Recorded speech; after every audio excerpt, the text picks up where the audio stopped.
Yes please. Good morning जी साਰਿਆਂ ਨੂੰ। Good morning sir. Good morning. Good morning sir. Good morning जी। Good morning जी। Good morning. ਅੱਜ ਅਸੀਂ ਡਿਸਕਸ ਕਰਾਂਗੇ ਨੈਪਸੀਲਰ examination paper number 6 civil procedure code 1908 civil procedure code.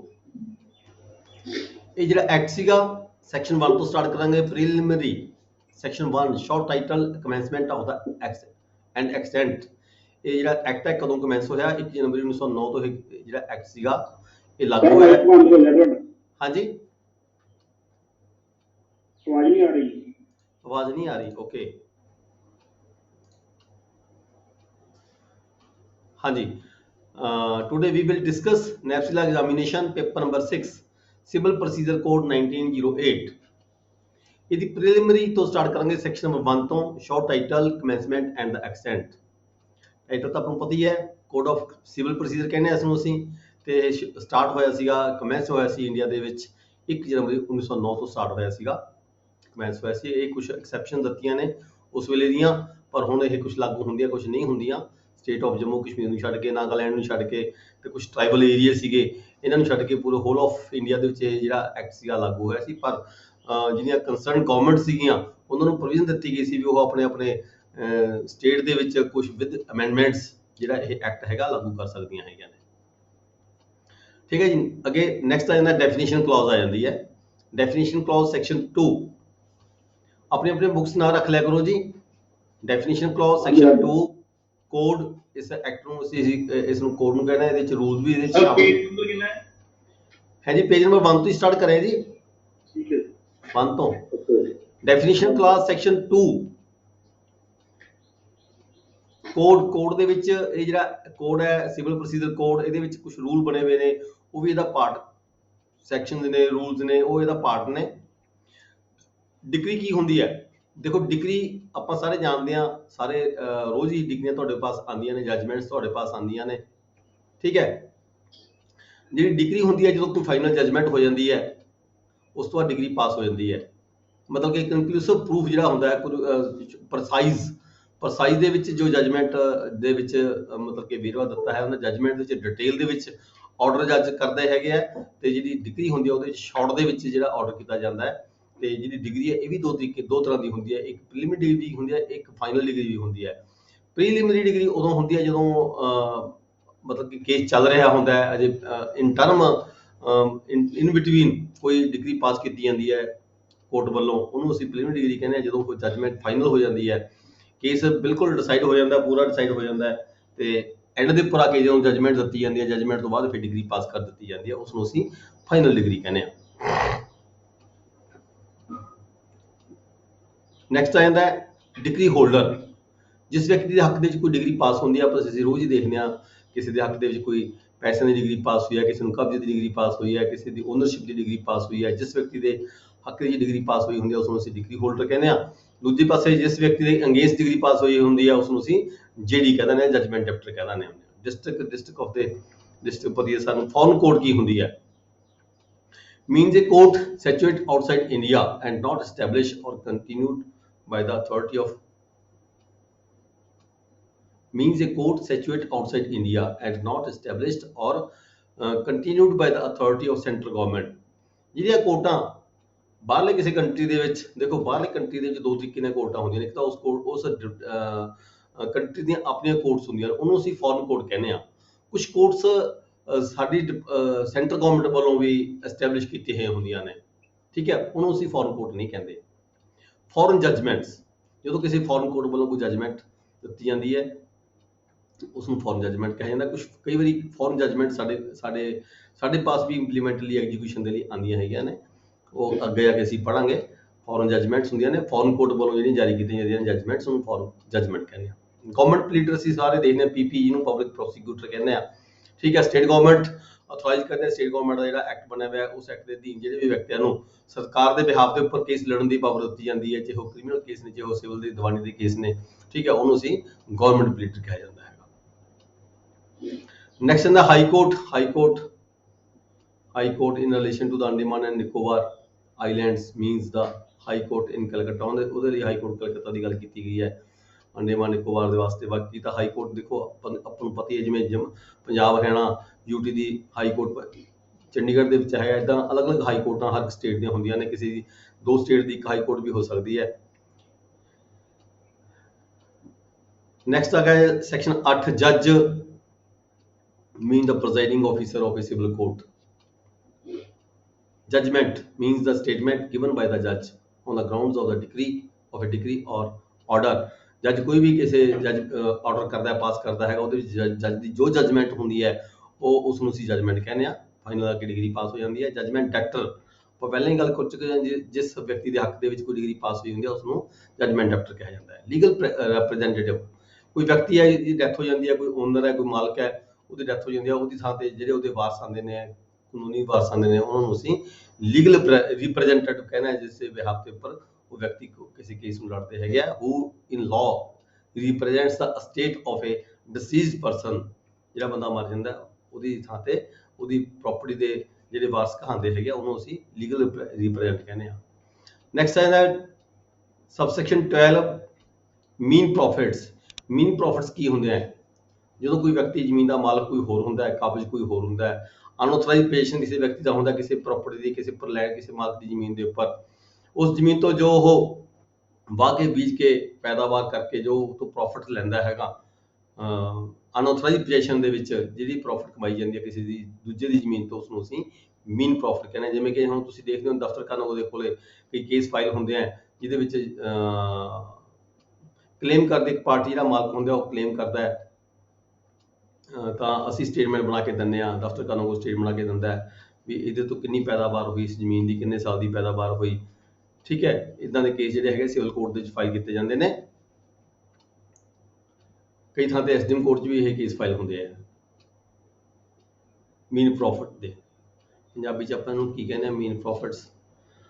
ਦਾਅਵੇ ਦਾਇਰ ਹੁੰਦੇ ਆ ਨਾ ਦਫ਼ਤਰ ਖਾਨਾ ਤੋਂ, ਜਿਹੜਾ ਬਣਾਇਆ ਜਾਂਦਾ ਹੈਗਾ, ਸਟੇਟਮੈਂਟ ਬਣਾਈ ਜਾਂਦੀ ਹੈ, ਕੋਰਟ 'ਚ ਫਾਈਲ ਕੀਤੀ ਜਾਂਦੀ ਹੈ ਵੀ ਇਸ ਪ੍ਰਾਪਰਟੀ ਤੋਂ ਕਿੰਨੇ ਸਾਲ ਦਾ ਮੁਆਵਜ਼ਾ ਬਣਦਾ ਹੈ, ਕਿੰਨੀ। ਫਿਰ ਉਹ ਜਿਹੜਾ ਵਿਅਕਤੀ ਕੰਸਰਨਡ ਪਰਸਨ ਹੁੰਦਾ, ਜਿਹੜਾ ਮਾਲਕ ਹੁੰਦਾ, ਉਹ ਸਾਰੀ ਸਟੇਟਮੈਂਟ ਤਿਆਰ ਕਰਵਾ ਕੇ ਫਿਰ ਉਹ ਕਲੇਮ ਕਰਦਾ ਕੋਰਟ ਦੇ ਵਿੱਚ ਆ ਕੇ ਵੀ ਮੇਰੀ ਇੰਨੀ ਪ੍ਰਾਪਰਟੀ ਸੀ, ਇਹ ਮੇਰੇ ਇੰਨੇ ਕਿੱਲੇ ਜ਼ਮੀਨ ਹੈ, 1 ਕਿੱਲੇ ਦੇ ਵਿੱਚੋਂ ਇੰਨੀ ਫਸਲ ਪੈਦਾ ਹੁੰਦੀ ਹੈ। ਅਸੀਂ ਜਿਹੜਾ ਹੈਗਾ ਡਿਪਾਰਟਮੈਂਟ, 2 ਡਿਪਾਰਟਮੈਂਟਾਂ ਤੋਂ ਅਸੀਂ ਲੈਂਦੇ ਹਾਂ ਉਹਦੀ ਜਿਹੜੀ ਰਿਪੋਰਟ ਹੈਗੀ, ਇੱਕ ਐਗਰੀਕਲਚਰ ਡਿਪਾਰਟਮੈਂਟ ਤੋਂ ਵੀ ਫਲਾਣੇ ਸਾਲ ਦੇ ਵਿੱਚ ਕਿੱਲੇ ਦੇ ਵਿੱਚ ਕਿੰਨੀ ਪੈਦਾਵਾਰ ਹੋਈ ਸੀਗੀ, ਹੋ ਸਕਦੀ ਸੀਗੀ, ਤੇ ਜਾਂ ਫਿਰ ਅਸੀਂ ਮਾਰਕੀਟ ਕਮੇਟੀ ਤੋਂ ਉਹਦੀ ਜਿਹੜੀ ਹੈਗੀ ਹੈ ਅਮਾਊਂਟ ਲੈਂਦੇ ਹਾਂ ਵੀ ਕਿਹੜੀ ਫਸਲ ਦਾ ਕੀ ਰੇਟ ਹੈਗਾ ਸੀ ਉਸ ਸਾਲ ਦੇ ਵਿੱਚ, ਉਹਦੇ ਅਕੋਰਡਿੰਗ ਜਿਹੜਾ ਹੈਗਾ ਮੁਆਵਜ਼ਾ ਫਿਕਸ ਕੀਤਾ ਜਾਂਦਾ ਹੈ। ਨੈਕਸਟ ਆ ਗਿਆ ਜੀ ਮੂਵੇਬਲ ਪ੍ਰਾਪਰਟੀ, ਜਿਹੜੀ ਪ੍ਰਾਪਰਟੀ ਨੂੰ ਅਸੀਂ ਇੱਧਰ ਉੱਧਰ ਲੈ ਕੇ ਜਾ ਸਕੀਏ, ਜਿਵੇਂ ਕਿ ਜਿਹੜੀ ਫਸਲ ਹੈ, ਇਹ ਵੀ ਮੂਵੇਬਲ ਪ੍ਰਾਪਰਟੀ 'ਚ ਆ ਜਾਂਦੀ ਹੈ। ਨੈਕਸਟ ਹੈਗਾ ਆਰਡਰ, ਮੀਨਸ ਦਾ 14 ਦੇ ਵਿੱਚ ਹੈਗਾ order means the formal expression of any decision. ਜਦੋਂ ਵੀ ਕੋਰਟ ਕਿਸੇ ਪੁਆਇੰਟ ਦੇ ਉੱਪਰ ਕੋਈ ਆਰਡਰ ਕਰਦੀ ਹੈ ਉਸ ਨੂੰ ਆਰਡਰ ਕਿਹਾ ਜਾਂਦਾ। Pleader, government pleader means any person entitled to appear, ਜਦੋਂ ਕੋਰਟ ਦੇ ਵਿੱਚ ਕਿਸੇ ਵਿਅਕਤੀ ਨੂੰ ਅਪੀਅਰ ਹੋਣ ਦੀ ਜਿਹੜੀ ਪਾਵਰ ਦਿੱਤੀ ਜਾਂਦੀ ਹੈ, ਐਜ਼ ਐਨ ਐਡਵੋਕੇਟ ਹੋਵੇ, ਚਾਹੇ ਅਟਾਰਨੀ ਹੋਵੇ, ਕੋਈ ਵੀ ਹੋਵੇ, ਵਕੀਲ ਹੋਵੇ, ਉਸ ਨੂੰ ਅਸੀਂ ਪਲੀਡਰ ਕਹਿ ਦਿੰਦੇ ਹਾਂ। Prescribe means rules. Public officer, subsection 70 'ਚ ਪਬਲਿਕ ਆਫੀਸਰ ਕੌਣ ਹੁੰਦੇ ਨੇ? ਆਪਾਂ ਕੱਲ ਵੀ ਪੜ੍ਹਿਆ ਸੀਗਾ, ਸੇਮ ਹੀ ਉਹੀ ਗੱਲ ਹੈਗੀ, ਇਹਦੇ 'ਚ ਕੋਈ ਫਰਕ ਨਹੀਂ ਹੈਗਾ। ਪਬਲਿਕ ਆਫੀਸਰ, ਜੱਜ ਨੂੰ ਵੀ ਪਬਲਿਕ ਆਫੀਸਰ ਕਿਹਾ ਜਾ ਸਕਦਾ ਹੈ। ਆਲ ਇੰਡੀਆ ਸਰਵਿਸ ਦੇ ਵਿੱਚ ਕੋਈ ਵਰਕ ਕਰਦਾ ਹੈਗਾ ਕੋਈ ਆਫੀਸਰ, ਉਹਨੂੰ ਵੀ ਅਸੀਂ ਪਬਲਿਕ ਆਫੀਸਰ ਕਹਿੰਦੇ ਹਾਂ। ਗੈਸਟਡ ਆਫੀਸਰ ਹੈ ਜਿਹੜਾ ਐਵਰੀ ਕਮਿਸ਼ਨਡ ਕਿਸੇ ਮਿਲਟਰੀ ਦੇ ਕਿਸੇ ਵਿੰਗ ਦੇ ਵਿੱਚ, ਨਵਲ ਦੇ ਵਿੱਚ, 에ਅਰ ਫੋਰਸ ਦੇ ਵਿੱਚ, ਜਾਂ ਫਿਰ ਮਿਲਟਰੀ 'ਚ ਕੋਈ ਆਫੀਸਰ ਕੰਮ ਕਰਦਾ, ਗੈਸਟਡ ਆਫੀਸਰ ਦੇ ਤੌਰ ਤੇ ਕੰਮ ਕਰਦਾ, ਗਵਰਨਮੈਂਟ ਇੰਡੀਆ ਦੀ ਸਰਵਿਸ ਕਰਦਾ, ਉਸ ਨੂੰ ਵੀ ਅਸੀਂ ਪਬਲਿਕ ਆਫੀਸਰ ਕਹਿੰਦੇ ਹਾਂ। Every officer of A court of justice, ਕੋਈ ਕੋਰਟ ਆਫ ਜਸਟਿਸ ਬਣੀ ਹੈ, 2 ਜਾਂ 3 ਜੱਜਾਂ ਦਾ ਕੋਈ ਪੈਨਲ ਬਣਿਆ ਹੋਇਆ ਹੈਗਾ, ਠੀਕ ਹੈ, ਉਹਦੇ ਅਧੀਨ ਕੋਈ ਕੰਮ ਕਰਨ ਦੇ ਲਈ, ਕੋਈ ਆਰਡਰ ਕਰਨ ਦੇ ਲਈ, ਕਿਸੇ ਆਰਡਰ ਨੂੰ ਐਗਜ਼ੀਕਿਊਟ ਕਰਨ ਦੇ ਲਈ, ਕਿਸੇ ਪ੍ਰੋਪਰਟੀ ਦਾ ਕਬਜ਼ਾ ਲੈਣ ਦੇ ਲਈ ਖਾਤਰ, ਜਾਂ ਕੋਈ ਰਿਪੋਰਟ ਦੇਣ ਦੀ ਖਾਤਰ ਕਿਸੇ ਵਿਅਕਤੀ ਦੀ ਡਿਊਟੀ ਲਗਾਈ ਜਾਂਦੀ ਹੈ ਕੋਰਟ ਆਫ ਜਸਟਿਸ ਵੱਲੋਂ। That person is also called the public officer.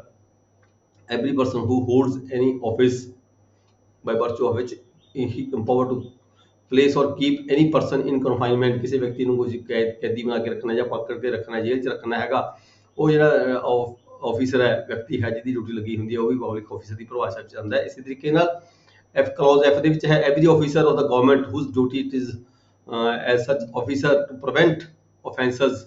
ਜਿਵੇਂ ਕਿ ਪੁਲਿਸ ਡਿਪਾਰਟਮੈਂਟ ਹੁੰਦਾ, ਉਹਨਾਂ ਦੀ ਡਿਊਟੀ ਬਣਦੀ ਹੈ ਵੀ ਆਫੈਂਸਸ ਨੂੰ ਰੋਕਣਾ ਹੁੰਦਾ ਹੈ, ਠੀਕ ਹੈ, ਆਫੈਂਸ ਹੋਣ ਤੋਂ कोई बंदा ऑफेंस करदा ऑफेंडर हैगा ਉਹਨੂੰ पकड़ना है, अरेस्ट करना हैगा, protect the public health safety, इदां दे सारे ही ਜਿਹੜੇ ऑफिसर हैगे आ ਉਹ पब्लिक ऑफिसर कहलाते हैं। ਜਿਹਦੇ ਵਿੱਚ ਹੈਗਾ every officer whose duty it is as such officer to take receive keep expend ਕੋਈ ਵੀ ਪ੍ਰੋਪਰਟੀ ਦਾ ਕਬਜ਼ਾ ਸਰਕਾਰ ਦੇ ਬੇਸ ਤੇ ਲੈਣਾ ਹੈ ਜਾਂ ਸਰਕਾਰ ਦੇ ਬੇਸ ਤੇ ਕਿਸੇ ਨੂੰ ਦੇਣਾ ਹੈ ਜਾਂ ਸਰਕਾਰ ਦੇ ਬੇਸ ਤੇ ਕੋਈ ਰੈਵਨਿਊ ਪ੍ਰੋਸੈਸ ਔਰ ਟੂ ਇਨਵੈਸਟੀਗੇਟ ਔਰ ਟੂ ਰਿਪੋਰਟ ਕੋਈ ਰਿਪੋਰਟ ਕਰਨੀ ਹੈ, ਇਨਵੈਸਟੀਗੇਸ਼ਨ ਕਰਨੀ ਹੈ, ਸਰਕਾਰ ਦੇ ਜਿਹੜੇ ਇੰਟਰਸਟ ਨੇ ਉਹਨੂੰ ਬਚਣਾ ਹੈਗਾ। ਠੀਕ ਹੈ, ਇਦਾਂ ਦੇ ਜਿਹੜੇ ਵੀ ਆਫੀਸਰ ਹੁੰਦੇ ਆ ਉਹਨਾਂ ਨੂੰ ਪਬਲਿਕ ਆਫੀਸਰ ਕਿਹਾ ਜਾਂਦਾ ਹੈ। ਐਵਰੀ ਆਫੀਸਰ ਇਨ ਸਰਵਿਸ ਔਰ ਪੇ, ਜਿਹੜਾ ਵੀ ਗਵਰਨਮੈਂਟ ਦੇ ਖਜ਼ਾਨੇ ਚੋਂ ਕੋਈ ਵੀ ਆਫੀਸਰ ਖਜ਼ਾਨੇ ਚੋਂ ਸਰਕਾਰ ਦੇ ਚੋਂ ਕੋਈ ਸੈਲਰੀ ਲੈਂਦਾ ਹੈਗਾ, every officer in service or pay of the government or remunerated by fee or commission for the performance of any public duty। ठीक है जी, वो सारे ये पब्लिक ऑफिसर की परिभाषा ਵਿੱਚ ਆ ਜਾਂਦੇ ਨੇ।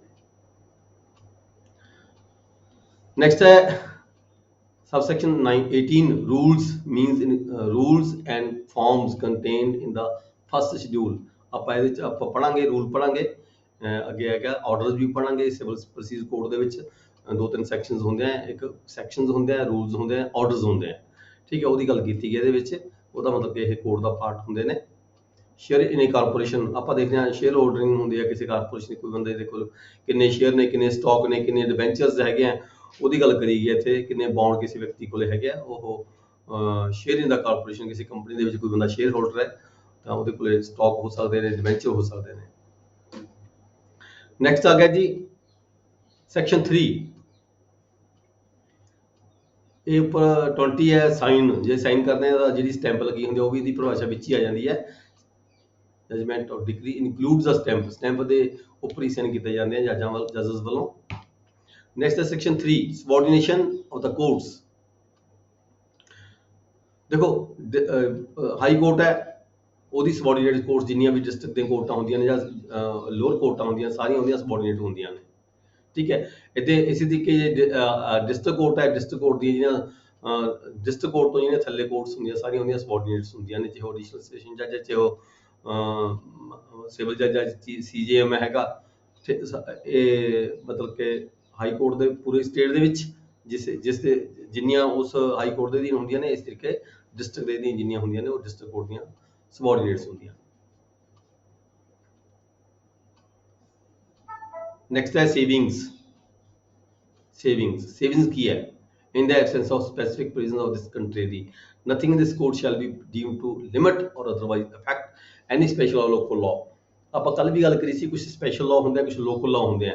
ਸਪੈਸ਼ਲ ਲਾਅ ਕੀ ਹੁੰਦੇ ਨੇ? ਸਪੈਸ਼ਲ ਲਾਅ ਹੁੰਦੇ ਕਿਸੇ ਇੱਕ ਪਾਰਟਿਕੂਲਰ ਸਬਜੈਕਟ ਦੇ ਉੱਪਰ ਕੋਈ ਲਾਅ ਬਣਿਆ ਹੋਇਆ ਹੁੰਦਾ ਹੈ, ਜਿਵੇਂ ਰੈਵਨਿਊ ਲਾਅ ਬਣਿਆ, ਲੈਂਡ ਰੈਵਨਿਊ ਐਕਟ ਆਪਾਂ ਪੜ੍ਹ ਰਹੇ ਹਾਂ, ਇਹ ਸਪੈਸ਼ਲ ਲਾਅ ਹੈਗਾ। ਇਸ ਤਰ੍ਹਾਂ ਕਾਰਪੋਰੇਸ਼ਨ ਡਿਪਾਰਟਮੈਂਟ ਦੇ ਲਾਅ ਹੁੰਦੇ ਨੇ, ਜਾਂ ਸਪੈਸ਼ਲ ਲਾਅ ਹੋਵੇ ਜਾਂ ਲੋਕਲ ਲਾਅ ਹੋਵੇ। ਲੋਕਲ ਲਾਅ ਹੁੰਦਾ ਕਿਸੇ ਪਾਰਟਿਕੂਲਰ ਏਰੀਆ ਦੇ ਵਿੱਚ ਕੋਈ ਲਾਅ ਬਣਿਆ ਹੋਇਆ ਹੋਵੇ। ਠੀਕ ਹੈ, ਉਹ ਜਿਹੜੇ ਲਾਅ ਹੈਗੇ ਆ ਉਹਦੇ ਜਿਹੜੀਆਂ ਪ੍ਰੋਵੀਜ਼ਨਸ ਹੈਗੀਆਂ ਨੇ ਉਸ ਨੂੰ ਇਹ ਜਿਹੜਾ ਕੋਡ ਹੈਗਾ ਇਹ ਪ੍ਰੀਕਲੂਡ ਨਹੀਂ ਕਰਦਾ।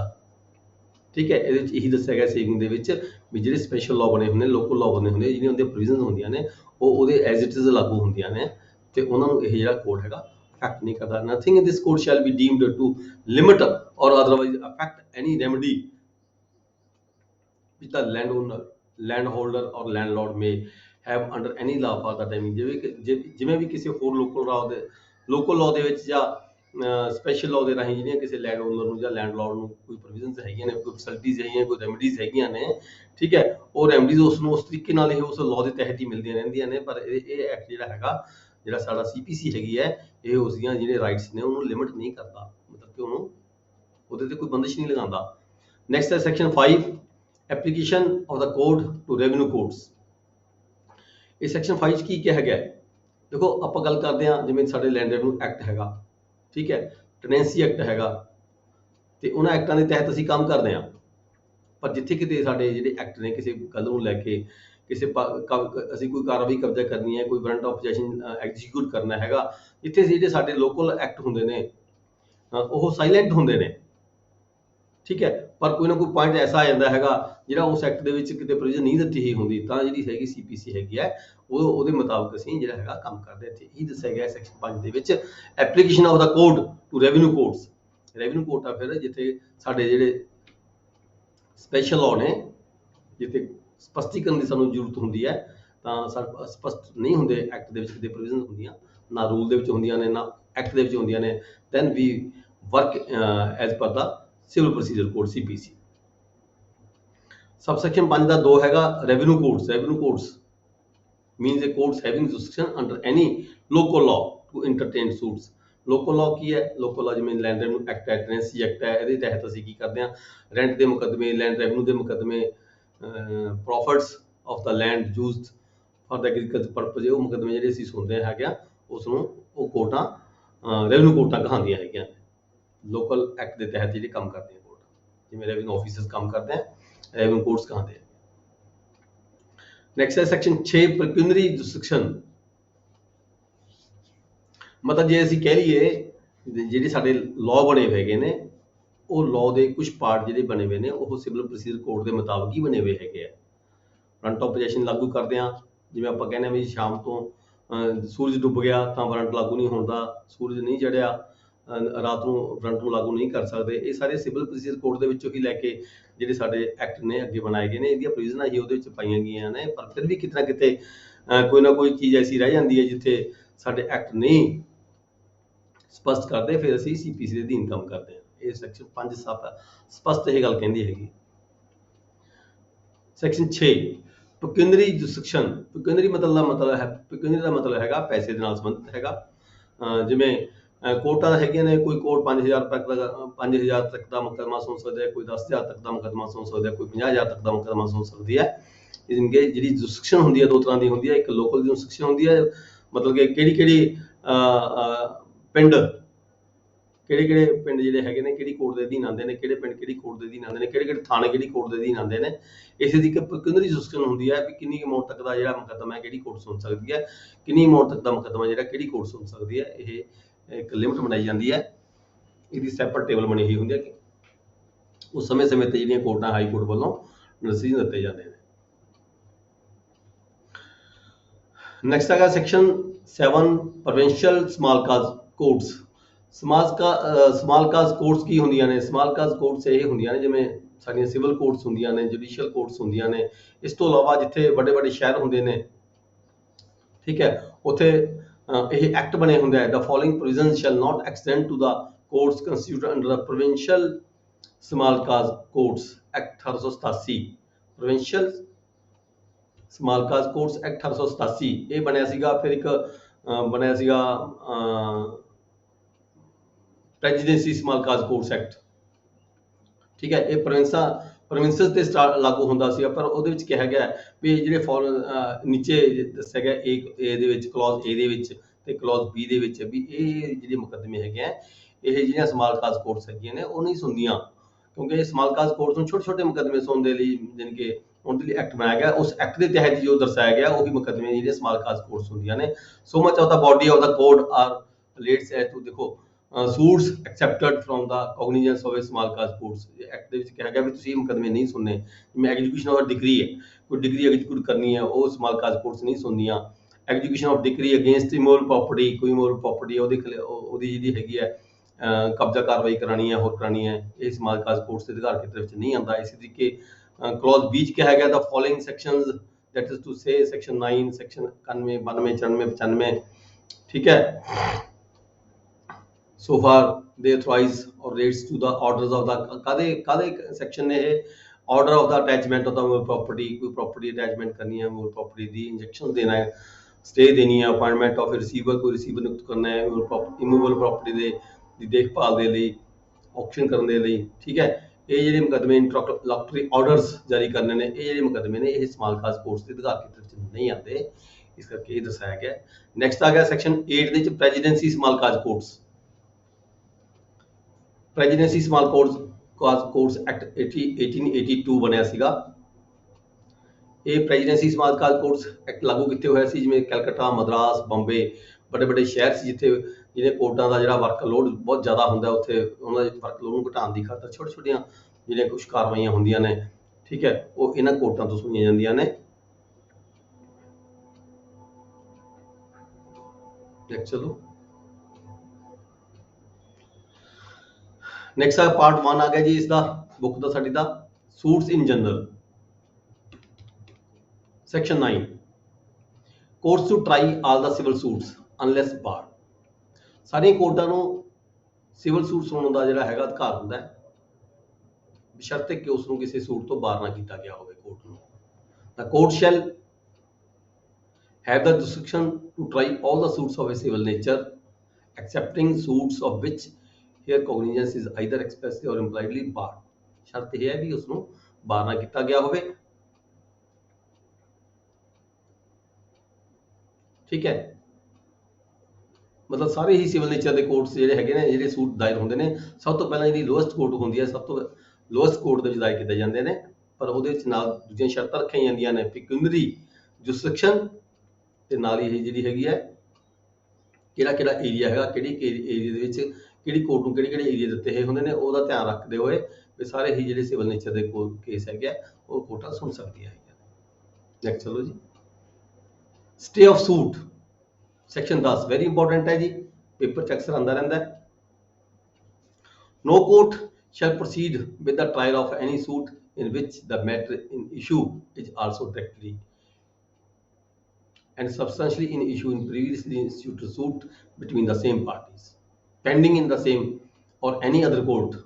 ਮਤਲਬ ਕਹਿੰਦਾ ਇੱਥੇ ਇਹ ਹੈਗਾ ਵੀ ਜੇਕਰ ਕੋਈ ਸੂਟ ਸੇਮ ਪਾਰਟੀਆਂ ਦੇ ਵਿੱਚ ਸੇਮ ਸਬਜੈਕਟ ਮੈਟਰ ਨੂੰ ਲੈ ਕੇ ਕੰਪੀਟੈਂਟ ਕੋਰਟ ਦੇ ਵਿੱਚ ਆਲਰੇਡੀ ਚੱਲ ਰਿਹਾ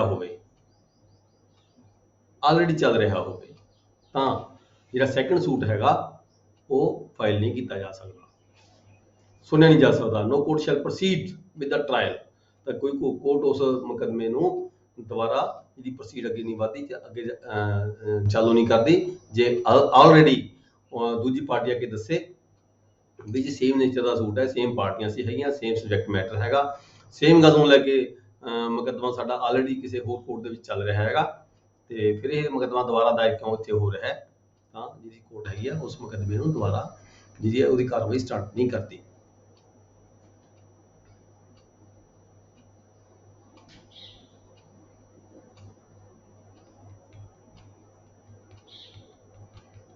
ਪਰ ਇੱਥੇ ਗੱਲ ਇੱਕ ਇਹ ਕਹੀ ਹੈ ਐਕਸਪਲੇਨੇਸ਼ਨ ਦੇ ਵਿੱਚ, the pendency of a suit in a foreign court does not preclude the courts in India। ਜੇ ਕਿਸੇ ਫੋਰਨ ਕੋਰਟ ਦੇ ਵਿੱਚ ਕੋਈ ਕੇਸ ਇਦਾਂ ਦਾ ਚੱਲ ਰਿਹਾ ਹੈਗਾ, ਸੇਮ ਪਾਰਟੀਆਂ ਨੇ, ਸੇਮ ਨੇਚਰ ਹੈ, ਸੇਮ ਸਬਜੈਕਟ ਮੈਟਰ ਹੈਗਾ, ਉਹ ਫੋਰਨ ਕੋਰਟ ਜਿਹੜੀ ਕੋਰਟ ਹੈਗੀ ਹੈ ਜੇ ਉੱਥੇ ਦਾਵਾ ਚੱਲਦਾ ਹੈ ਤਾਂ ਉਹ ਇੰਡੀਆ ਦੇ ਵਿੱਚ ਜਿਹੜਾ ਦਾਵਾ ਹੈਗਾ ਉਹ ਚੱਲੇਗਾ, ਉਹ ਇੰਡੀਆ 'ਚ ਦਾਵਾ ਚਲਾਉਣ ਤੋਂ ਪ੍ਰਕਲੂਡ ਨਹੀਂ ਕੀਤਾ ਜਾ ਸਕਦਾ। Two suits between the same parties, ਅੱਗੇ ਕਮੈਂਟਸ ਦੇ ਕਿਹਾ ਗਿਆ, ਸੌਰੀ ਅੱਗੇ ਚਲੋ। ਨੈਕਸਟ ਹੈਗਾ ਸੈਕਸ਼ਨ 11 ਰੈਸ ਜੁਡੀਕਾਟਾ। ਇਹ ਬਹੁਤ ਇੰਪੋਰਟੈਂਟ ਹੈ ਜੀ, ਇਹਦੇ ਉੱਪਰ ਪਿਛਲੇ ਵਾਰੀ ਵੀ ਕੁਐਸਚਨ ਆਇਆ ਸੀਗਾ, ਅਕਸਰ ਹੀ ਆਉਂਦਾ ਰਹਿੰਦਾ ਇਸ ਕੁਐਸਚਨ, ਰੈਸ ਜੁਡੀਕਾਟਾ ਕੀ ਹੁੰਦਾ ਹੈ। ਨੋ ਕੋਰਟ ਸ਼ੈਲ ਟਰਾਈ ਐਨੀ ਸੂਟ ਔਰ ਇਸ਼ੂ, ਇਹਦੇ ਵਿੱਚ ਇਹ ਐਵੇਂ ਤੁਹਾਨੂੰ ਸਿੰਪਲ ਸਮਝਾ ਦੇਣਾ ਰੈਸ ਜੁਡੀਕਾਟਾ ਕੀ ਹੈਗਾ, ਸੈਕਸ਼ਨ 11 ਹੈ, ਬਹੁਤ ਇੰਪੋਰਟੈਂਟ ਹੈ। ਕੋਈ ਵੀ ਮੁਕੱਦਮਾ ਦੋ ਪਾਰਟੀਆਂ ਦੇ ਵਿਚਕਾਰ ਸੇਮ ਸਬਜੈਕਟ ਮੈਟਰ ਨੂੰ ਲੈ ਕੇ ਸੇਮ ਪਾਰਟੀਆਂ ਹੋਣ ਜਾਂ ਸੇਮ ਪਾਰਟੀਆਂ ਦੀ ਥਾਂ ਤੇ ਉਹਨਾਂ ਦੇ ਜਿਹੜੇ ਵਾਰਸ ਹੋਣ, ਲੀਗਲ ਵਾਰਸ ਹੋਣ, ਉਹਨਾਂ ਨੂੰ ਰਿਪਰੈਜ਼ੈਂਟ ਕਰਦੇ ਹੋਣ, ਕੇਸ ਚੱਲਦੇ ਨਾਲ ਪਾਰਟੀਆਂ ਦੀ ਡੈਥ ਹੋ ਗਈ ਹੋਵੇ, ਉਹਦੇ ਅੱਗੇ ਵਾਰਸ ਆ ਗਏ ਹੋਣ, ਠੀਕ ਹੈ, ਸੇਮ ਸਬਜੈਕਟ ਮੈਟਰ ਹੋਵੇ, ਕੰਪੀਟੈਂਟ ਕੋਰਟ ਹੋਵੇ, ਯਾਨੀ ਕਿ ਕੋਰਟ ਨੂੰ ਕੇਸ ਸੁਣਨ ਦੀ ਜਿਹੜੀ ਹੈਗੀ ਹੈ ਉਹ ਜੁਰਿਸਡਿਕਸ਼ਨ ਹੋਵੇ, ਪਿਕੂਨਰੀ ਵੀ ਹੋਵੇ ਤੇ ਲੋਕਲ ਵੀ ਹੋਵੇ, ਠੀਕ ਹੈ, ਡਿਸਾਈਡ ਹੋ ਚੁੱਕਿਆ ਹੋਵੇ ਕੋਰਟ ਦੇ ਵਿੱਚੋਂ ਦਾਵਾ। ਆਪਾਂ ਉੱਪਰ ਸੈਕਸ਼ਨ 10 ਚ ਗੱਲ ਕਰ ਰਹੇ ਸੀਗੇ ਵੀ ਦਾਵਾ ਚੱਲ ਰਿਹਾ ਹੋਵੇ, ਦੁਬਾਰਾ ਪ੍ਰੋਸੀਡਿੰਗ ਸਟਾਰਟ ਅੱਗੇ ਕੰਟੀਨਿਊ ਨਹੀਂ ਹੋਣਗੀਆਂ, ਪਰ ਇਹਦੇ ਵਿੱਚ ਹੈਗਾ ਸੈਕਸ਼ਨ 11 ਦੇ ਵਿੱਚ ਦਾਵਾ ਆਲਰੇਡੀ ਡਿਸਾਈਡਡ ਹੋ ਚੁੱਕਿਆ ਹੋਵੇ, ਫੈਸਲਾ ਹੋ ਚੁੱਕਿਆ ਹੋਵੇ, ਚਾਹੇ ਉਹ ਇੱਕ ਪਾਰਟੀ ਦੇ ਹੱਕ 'ਚ ਹੋਇਆ ਹੋਵੇ ਜਾਂ ਦੂਜੀ ਪਾਰਟੀ ਦੇ ਹੱਕ 'ਚ ਹੋਇਆ ਹੋਵੇ, ਠੀਕ ਹੈ, ਫਾਈਨਲੀ ਡਿਸਾਈਡਡ ਬਾਈ ਸੱਚ ਕੋਰਟ, ਤਾਂ ਜਿਹੜਾ ਦੂਜਾ ਦਾਵਾ ਹੈਗਾ ਉਹ ਦਾਇਰ ਨਹੀਂ ਹੋ ਸਕਦਾ। ਜੇ ਕੋਈ ਦਾਇਰ ਕਰਦਾ ਤਾਂ ਉਹ ਡਿਸਮਿਸ ਕੀਤਾ ਜਾਵੇਗਾ ਕੋਰਟ ਵੱਲੋਂ। ਨੋ ਕੋਰਟ ਸ਼ੈਲ ਟਰਾਈ ਐਨੀ ਸੂਟ ਔਰ issue in which the matter directly or substantially in a former suit between the same parties, same title, court competent court ਵੱਲੋਂ finally decide ਹੋ ਚੁੱਕਿਆ ਹੋਵੇ। ਇੱਥੇ ਅੱਗੇ ਇੱਕ ਥੋੜੀ ਐਕਸਪਲੇਨੇਸ਼ਨ ਹੈਗੀ ਆ, former suit may be ਇੱਕ ਸੂਟ A ਹੈ, ਇੱਕ ਸੂਟ B ਹੈ। A ਸੂਟ ਪਹਿਲਾਂ ਦਾਇਰ ਕੀਤਾ ਹੋਵੇ ਤੇ B ਸੂਟ ਬਾਅਦ 'ਚ ਦਾਇਰ ਕੀਤਾ ਹੋਵੇ, ਜੇ B ਸੂਟ ਪਹਿਲਾਂ ਫੈਸਲਾ ਹੋ ਗਿਆ ਉਹਦਾ ਮਤਲਬ ਇਹ ਨਹੀਂ ਹੋਏਗਾ ਵੀ B ਸੂਟ ਦਾ ਦਾਇਰ ਹੀ ਬਾਅਦ 'ਚ ਹੋਇਆ ਹੈ। ਠੀਕ ਹੈ, ਜੇ B ਸੂਟ ਪਹਿਲਾਂ ਫੈਸਲਾ ਹੋ ਚੁੱਕਿਆ ਤਾਂ ਜਿਹੜਾ A ਸੂਟ ਹੈ ਉਹ ਕੰਟੀਨਿਊ ਨਹੀਂ ਹੋਏਗਾ, ਉਹ ਸੂਟ ਬੰਦ ਕੀਤਾ ਜਾਵੇਗਾ।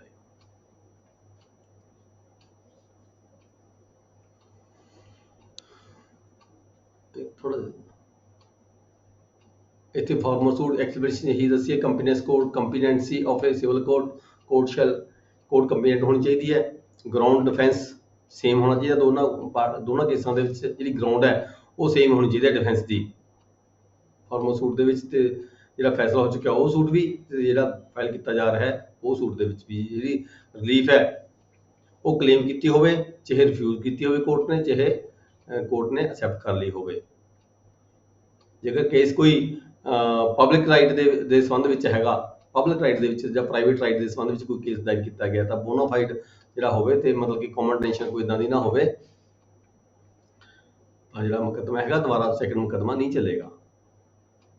ਚਲੋ ਜੀ ਨੈਕਸਟ ਆ ਗਈ, ਸਿੰਪਲ ਸਮਝ ਆ ਗਈ ਤੁਹਾਨੂੰ, ਇੱਕ ਮੁਕੱਦਮਾ ਆਲਰੇਡੀ ਡਿਸਾਈਡ ਹੋ ਚੁੱਕਿਆ, ਦੁਬਾਰਾ ਇਹਦਾ ਆਪਾਂ ਨੂੰ ਸਭ ਨੂੰ ਪਤਾ ਹੀ ਹੈਗਾ ਵੀ ਦੁਬਾਰਾ ਫੈਸਲਾ ਨਹੀਂ ਹੋ ਚੁੱਕਦਾ। Next section 12 bar to further suits. Bar to further suits ਦੇਖੋ ਸੈਕਸ਼ਨ 10 ਸੈਕਸ਼ਨ 11 ਸੈਕਸ਼ਨ 12 ਇਹ ਮਿਲਦੇ ਜੁਲਦੇ ਇੱਕ ਸੈਕਸ਼ਨ ਨੇ ਸਾਰੇ। 10 ਦੇ ਵਿੱਚ ਮੈਂ ਦੁਬਾਰਾ ਫਿਰ ਦੱਸਦਾ, 10 ਦੇ ਵਿੱਚ ਮੁਕੱਦਮਾ ਆਲਰੇਡੀ ਚੱਲ ਰਿਹਾ ਹੈ, 11 ਚ ਮੁਕੱਦਮਾ ਫੈਸਲਾ ਹੋ ਚੁੱਕਿਆ, 12 ਚ ਆ ਗਿਆ ਬਾਰ ਟੂ ਫਰਦਰ ਸੂਟ, 12 ਚ ਮੁਕੱਦਮਾ ਆਲਰੇਡੀ ਪਹਿਲਾਂ ਹੋ ਚੁੱਕਿਆ ਕੋਈ ਜਾਂ ਮੁਕੱਦਮਾ ਫੈਸਲਾ ਨਹੀਂ ਹੋਇਆ ਪਰ ਪਲੈਂਟਿਫ ਨੇ ਕੋਈ ਦਾਅਵਾ ਦਾਇਰ ਕੀਤਾ ਸੀਗਾ, ਉਸ ਨੂੰ ਰੋਕ ਦਿੱਤਾ ਗਿਆ ਕੋਰਟ ਨੇ ਵੀ ਤੂੰ ਇਹ ਦਾਅਵਾ ਇਸ ਨੇਚਰ ਦਾ ਦਾਇਰ ਨਹੀਂ ਕਰ ਸਕਦੀ ਕੋਰਟ ਕਿਸੇ ਵੀ ਕੋਰਟ ਦੇ ਵਿੱਚ further. Bar to further suit where a plaintiff is precluded, ਜਦੋਂ ਕਿਸੇ ਪਲੈਂਟਿਫ ਨੂੰ ਕੋਰਟ ਵੱਲੋਂ ਪ੍ਰੀਕਲੂਡ ਕਰ ਦਿੱਤਾ ਗਿਆ ਹੈ by rules from instituting a further suit in respect of any particular cause of action, ਕਿਸੇ ਕਾਜ਼ ਆਫ ਐਕਸ਼ਨ ਦੇ ਸੰਬੰਧ ਵਿੱਚ ਉਹਨੂੰ ਕਿਹਾ ਗਿਆ ਵੀ ਤੂੰ ਨਹੀਂ ਇਹ ਦਾਅਵਾ ਤੇਰਾ ਨਹੀਂ ਚੱਲੇਗਾ, ਤੂੰ ਅੱਗੇ ਨੂੰ ਤੂੰ ਇਹ ਦਾਇਰ ਵੀ ਨਹੀਂ ਕਰ ਸਕਦਾ। ਠੀਕ ਹੈ, he shall not be entitled to institute a suit, ਤਾਂ ਫਿਰ ਉਹ ਜਿਹੜਾ ਹੈਗਾ ਕਿਸੇ ਵੀ ਕੋਰਟ ਦੇ ਵਿੱਚ ਉਹ ਦਾਅਵਾ ਦਾਇਰ ਕਰਨ ਤੋਂ ਉਹਨੂੰ ਪ੍ਰੀਕਲੂਡ ਕੀਤਾ ਗਿਆ, ਬਾਹਰ ਕੀਤਾ ਗਿਆ। ਇਹ ਸੈਕਸ਼ਨ 12 ਕਹਿੰਦਾ। ਸੈਕਸ਼ਨ 13 ਹੈਗਾ ਵੈਨ ਫੋਰਨ ਜਜਮੈਂਟਸ ਨਾਟ ਕਨਕਲੂਸਿਵ। ਦੇਖੋ ਆਪਾਂ ਫੋਰਨ ਕੋਰਟ ਦੀ ਗੱਲ ਕੀਤੀ ਸੀਗੀ ਪਹਿਲਾਂ, ਠੀਕ ਹੈ, ਹੁਣ ਫੋਰਨ ਜਜਮੈਂਟ ਦੀ ਗੱਲ ਕੀਤੀ ਸੀ ਫਿਰ ਬਾਅਦ ਦੇ ਵਿੱਚ ਵੀ ਫੋਰਨ ਕੋਰਟ ਵੱਲੋਂ ਦਿੱਤੀ ਗਈ ਜਜਮੈਂਟ ਨੂੰ ਫੋਰਨ ਜਜਮੈਂਟ ਕਹਿੰਦੇ ਆ, ਤੇ ਹੁਣ ਇੱਥੇ ਸੈਕਸ਼ਨ 13 ਕਹਿੰਦਾ ਹੈ ਫੋਰਨ ਜਜਮੈਂਟ ਨਾਟ ਕਨਕਲੂਸਿਵ, ਜਦੋਂ ਫੋਰਨ ਦੀ ਜਿਹੜੀ ਜਜਮੈਂਟ ਹੈ ਸਾਡੇ ਕੋਲੇ ਆਈ ਹੋਵੇ, ਕਿਸੇ ਹੋਰ ਕੰਟਰੀ ਦੇ ਵਿੱਚੋਂ ਜਜਮੈਂਟ ਕਿਸੇ ਜੱਜ ਦੇ ਕੋਰਟ ਵੱਲੋਂ ਪਾਸ ਹੋ ਕੇ ਸਾਡੇ ਕੰਟਰੀ ਦੇ ਵਿੱਚ ਉਹ ਆਈ ਹੋਵੇ ਐਗਜ਼ੀਕਿਊਸ਼ਨ ਕਰਨ ਦੇ ਲਈ ਖਾਤਰ, ਤਾਂ ਅਸੀਂ ਕਦੋਂ ਕਿਹੜੇ ਹਾਲਾਤ ਇਹ ਹੈਗੇ ਨੇ ਜਦੋਂ ਉਸ ਜਜਮੈਂਟ ਨੂੰ ਅਸੀਂ ਨਹੀਂ ਮੰਨਣਾ ਹੈਗਾ, ਇੱਥੇ ਆ ਕੇ ਇੰਡੀਆ ਦੇ ਵਿੱਚ ਉਹ ਲਾਗੂ ਨਹੀਂ ਹੋ ਸਕਦੀ, ਉਹ ਕਿਹੜੇ ਕਾਰਨ ਹੈਗੇ। ਨੰਬਰ 1 ਇਹਦੇ ਵਿੱਚ ਕਿਹਾ ਗਿਆ ਨਾਟ ਬੀਨ ਪ੍ਰੋਨਾਉਂਸਡ ਬਾਈ ਕੋਰਟ ਆਫ ਕੰਪੀਟੈਂਸ ਜੁਰਿਸਡਿਕਸ਼ਨ। ਇੱਥੇ ਕਿਹਾ ਵੀ ਜੇ ਕਿਸੇ ਕੰਪੀਟੈਂਟ ਕੋਰਟ ਵੱਲੋਂ ਉਹ ਜਿਹੜੀ ਜਜਮੈਂਟ ਹੈ ਅਨਾਉਂਸ ਨਹੀਂ ਕੀਤੀ ਗਈ ਤਾਂ ਇੱਥੇ ਆ ਕੇ ਇੰਡੀਆ ਦੇ ਵਿੱਚ ਉਹ ਐਗਜ਼ੀਕਿਊਟ ਨਹੀਂ ਕੀਤੀ ਜਾ ਸਕਦੀ। ਨਾਟ ਬੀਨ ਬੀ ਕਲੌਜ਼ ਕਿਹਾ ਹੈ not been given on the merits of the case ਦੀ ਮੈਰਿਟ ਦੇ ਆਧਾਰ ਤੇ ਇਹ ਜਜਮੈਂਟ ਨਹੀਂ ਦਿੱਤੀ ਗਈ ਤਦ ਵੀ ਲਾਗੂ ਨਹੀਂ ਹੁੰਦੀ। ਮਤਲਬ ਦੇਖੋ ਜਦੋਂ ਕੋਈ ਫੋਰਨ ਜਜਮੈਂਟ ਸਾਡੇ ਕੋਲੇ ਆਉਂਦੀ ਹੈ ਤਾਂ ਸਭ ਤੋਂ ਪਹਿਲਾਂ ਜਿਹੜੀ ਉਹ ਜਜਮੈਂਟ ਹੈ ਸੈਸ਼ਨ ਕੋਰਟ ਦੇ ਵਿੱਚ ਭੇਜੀ ਜਾਂਦੀ ਹੈ, ਅਪਲਾਈ ਕੀਤਾ ਜਾਂਦਾ ਹੈ ਵੀ ਇਸ ਜਜਮੈਂਟ ਨੂੰ ਲਾਗੂ ਕੀਤਾ ਜਾਵੇ। ਫਿਰ ਸੈਸ਼ਨ ਕੋਰਟ ਨੇ ਦੇਖਣਾ ਹੈਗਾ ਅੱਗੇ ਵੀ ਕੀ ਇਹ ਜਿਹੜੀ ਜਜਮੈਂਟ ਹੈਗੀ ਹੈ ਇਹ ਇੰਡੀਆ ਦੇ ਵਿੱਚ ਪਰਟੀਕੂਲਰ ਏਰੀਆ ਦੇ ਵਿੱਚ ਜਿਸ ਤੇ ਲਾਗੂ ਇਹ ਹੋਣੀ ਚਾਹੀਦੀ ਹੈ ਵੀ ਉੱਥੇ ਲਾਗੂ ਹੋਣੀ ਚਾਹੀਦੀ ਹੈ ਜਾਂ ਨਹੀਂ ਹੋਣੀ ਚਾਹੀਦੀ, ਇਹ ਸੈਸ਼ਨ ਕੋਰਟ ਨੇ ਦੇਖ ਕੇ ਫਿਰ ਅੱਗੇ ਫਰਦਰ ਸਾਡੇ ਕੋਲੇ ਉਹ ਫੀਲਡ ਦੇ ਵਿੱਚ ਆਉਂਦੀ ਹੈ। ਤੀਸਰਾ ਪੁਆਇੰਟ ਇਹ ਹੈਗਾ ਸੀ ਦੇ ਵਿੱਚ ਹੈਗਾ appeals on the face of the proceeding. Court the judgement ਦੇਖਦੇ ਸਾਰੀ ਪਤਾ ਲੱਗਦਾ ਹੋਵੇ ਵੀ ਇਹ ਨਹੀਂ appears on the face of the proceedings to be founded on an incorrect view of international law। international law ਜਿਹੜਾ ਹੈਗਾ ਸਾਡਾ ਬਣਿਆ ਹੋਇਆ ਹੈਗਾ ਉਹਦੇ ਵੀ ਇਹ ਅਗੇਂਸਟ ਹੈ ਬਿਲਕੁਲ। refusal to recognize the law in India ਵੀ ਜਿਹੜਾ ਸਾਡਾ ਇੰਟਰਨੈਸ਼ਨਲ ਲਾਅ ਹੈਗਾ ਉਹਦੇ ਵਿੱਚ ਇਹ ਨਹੀਂ ਹੈਗਾ ਵੀ ਇਹ ਲਾਗੂ ਨਹੀਂ ਅਸੀਂ ਕਰ ਸਕਦੇ ਹੈਗੇ, ਸਪਸ਼ਟ ਲਿਖਿਆ ਹੋਇਆ ਹੈਗਾ। ਠੀਕ ਹੈ ਜੀ, ਇੰਟਰਨੈਸ਼ਨਲ ਲਾਅ ਦੇ ਬੇਸਿਸ ਤੇ ਉਸ ਜਜਮੈਂਟ ਨੂੰ ਇੰਡੀਆ 'ਚ ਲਾਗੂ ਨਹੀਂ ਕੀਤਾ ਜਾ ਸਕਦਾ। ਤੇ ਫਿਰ ਨਾਲ ਹੈਗਾ ਕਲੌਜ਼ ਜੀ ਦੇ ਵਿੱਚ ਹੈਗਾ obtained are opposed to natural justice। natural justice ਦੇ ਵੀ ਉਹ ਜਿਹੜੀ ਜਜਮੈਂਟ ਹੈ ਅਗੇਂਸਟ ਹੈਗੀ ਹੈ। ਫਿਰ ਈ 'ਚ ਲਿਖਿਆ ਹੋਇਆ obtained by fraud, ਦੂਜੇ ਵਿਅਕਤੀ ਨੇ ਇੱਕ ਵਿਅਕਤੀ ਨੂੰ ਫਰਾਡ ਕਰਨ ਦੀ ਖਾਤਰ, ਧੋਖਾ ਦੇਣ ਦੀ ਖਾਤਰ ਜਿਹੜੀ ਜਜਮੈਂਟ ਹੈ ਉਹ ਮਤਲਬ ਕਿ ਲਈ ਹੈ ਫੋਰਨ ਕੰਟਰੀ ਚੋਂ।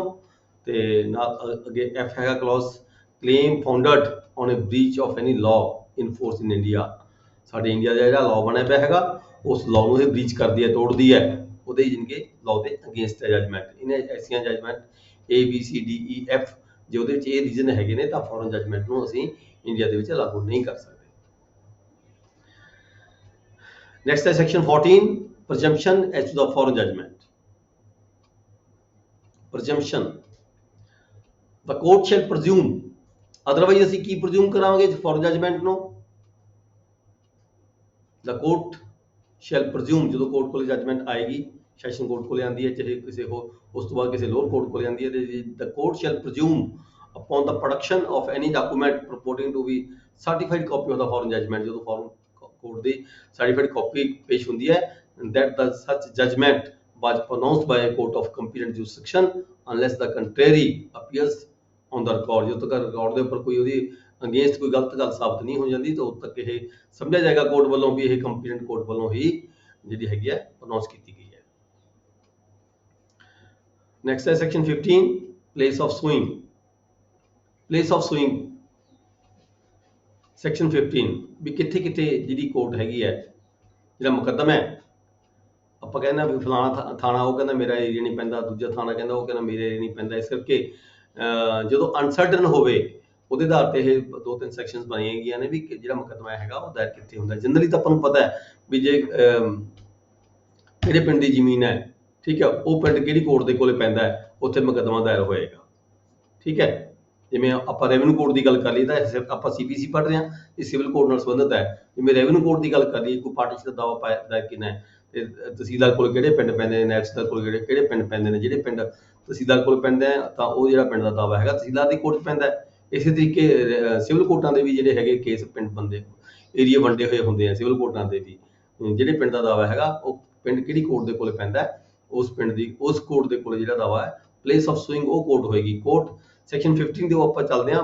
Court in which suits to be instituted, ਕਿਹੜੀ ਕੋਰਟ ਦੇ ਜਿਹੜਾ ਦਾਅਵਾ ਦਾਇਰ ਹੋਏਗਾ। Every suit shall be instituted in the court of the lowest grade competent to try. ਸਭ ਤੋਂ ਪਹਿਲਾਂ ਜਿਹੜੀ ਲੋਐਸਟ ਗ੍ਰੇਡ ਦੀ ਕੋਰਟ ਹੁੰਦੀ ਹੈ, ਤਾਂ ਕਿ ਜਿਵੇਂ ਰੈਵਨਿਊ ਦੀਆਂ ਕੋਰਟਾਂ ਹੁੰਦੀਆਂ, ਲੋਐਸਟ ਗ੍ਰੇਡ ਦੇ ਕੋਰਟਾਂ ਰੈਵਨਿਊ ਦੀ ਕੋਰਟ ਹੁੰਦੀ ਹੈ, ਤਹਿਸੀਲਦਾਰ ਹੈ, ਤਹਿਸੀਲਦਾਰ ਹੈ, ਇਹ ਲੋਐਸਟ ਕੋਰਟਾਂ ਹੁੰਦੀਆਂ ਨੇ। ਫਿਰ ਅੱਗੇ ਜਾ ਕੇ ਜਿਹੜੀ SDM ਹੈ, ਕਲੈਕਟਰ DC ਹੈ, ਕਮਿਸ਼ਨਰ ਹੈ, ਉਹ ਹਾਇਰ ਕੋਰਟਾਂ ਨੇ ਜਿੱਥੇ ਅਪੀਲਾਂ ਫਾਈਲ ਹੁੰਦੀਆਂ ਹੈਗੀਆਂ। ਜੇ ਇਸਕੇ ਸਿਵਲ ਕੋਰਟ ਦੀ ਗੱਲ ਕੀਤੀ ਹੈ ਵੀ ਜਿਹੜੀ ਲੋਐਸਟ ਗ੍ਰੇਡ ਦੀ ਕੋਰਟ ਹੁੰਦੀ ਹੈ ਉਹਦੇ ਵਿੱਚ ਜਿਹੜਾ ਦਾਅਵਾ ਹੈਗਾ ਪਹਿਲਾਂ ਦਾਇਰ ਕੀਤਾ ਜਾਂਦਾ ਹੈ। ਸੈਕਸ਼ਨ 16 ਹੈਗੀ ਆ suits to be instituted where subject matter situate, ਜਿੱਥੇ ਸਬਜੈਕਟ ਮੈਟਰ ਸੈਚੂਏਟ ਕਰਦਾ ਹੈ, ਜਿੱਥੇ ਪ੍ਰਾਪਰਟੀ ਪੈਂਦੀ ਹੈ।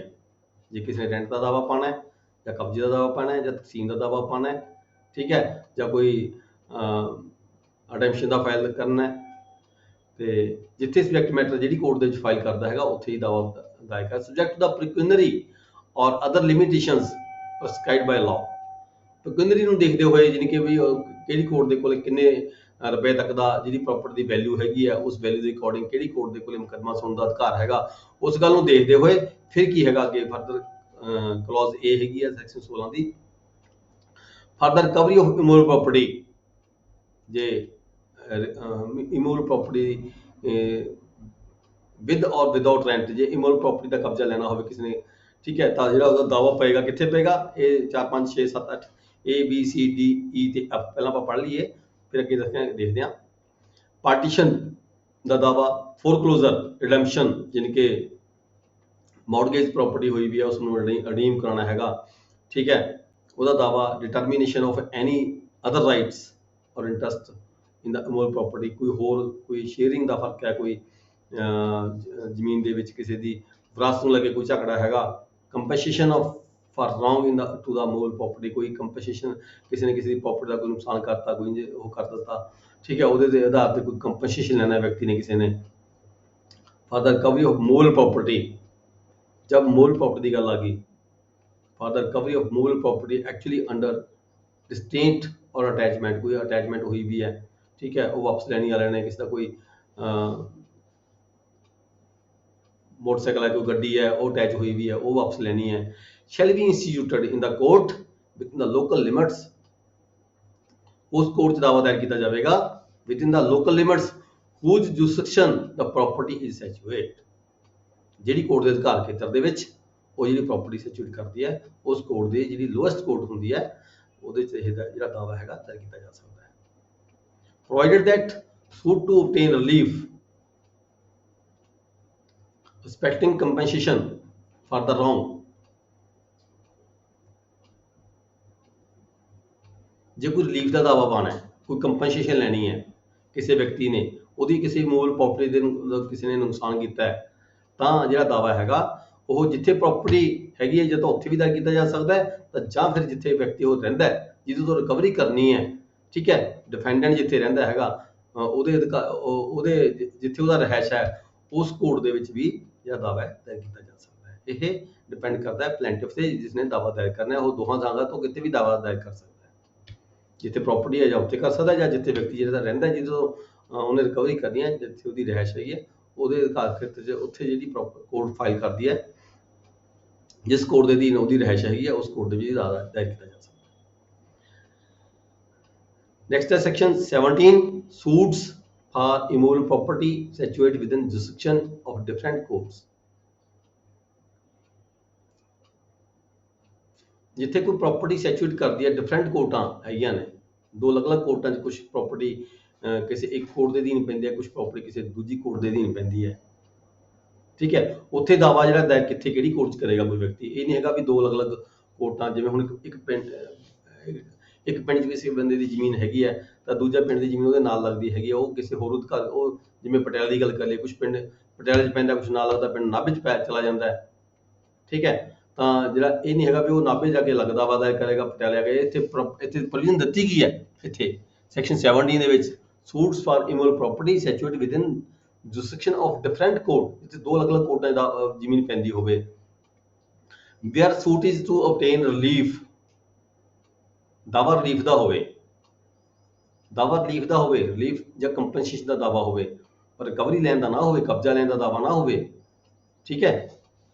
ਓਨਲੀ ਫਾਰ ਰਿਲੀਫ ਦਾ ਦਾਵਾ ਹੋਵੇ, ਕੰਪਨਸੇਸ਼ਨ ਲੈਣ ਦਾ ਦਾਵਾ ਹੋਵੇ, ਫਾਰ ਦਾ ਰੋਂਗ ਪ੍ਰੋਪਰਟੀ, ਉਹਦੀ ਪ੍ਰੋਪਰਟੀ ਨੂੰ ਕੋਈ ਨੁਕਸਾਨ ਹੋਇਆ ਹੋਵੇ, ਉਹਦੇ ਲਈ ਕੰਪਨਸੇਸ਼ਨ ਦਾਇਰ ਕਰਨੀ ਹੋਵੇ, ਉਸ ਵਿਅਕਤੀ ਨੇ ਕੰਪਨਸੇਸ਼ਨ ਦੇ ਲਈ ਦਾਵਾ ਦਾਇਰ ਕਰਨਾ ਹੋਵੇ, ਤਾਂ ਉਹ any court within the local limits of whose jurisdiction any portion of the property is situate, ਕੋਈ ਵੀ ਪੋਰਸ਼ਨ ਥੋੜਾ ਬਹੁਤਾ ਵੀ ਜਿਹੜੀ ਕੋਰਟ ਦੇ ਅਧੀਨ ਪੈਂਦਾ ਹੈਗਾ ਉਸ ਕੋਰਟ ਦੇ ਵਿੱਚ ਹੀ ਦਾਵਾ ਉਸ ਪ੍ਰੋਪਰਟੀ ਦਾ ਦਾਇਰ ਕੀਤਾ ਜਾ ਸਕਦਾ ਹੈ।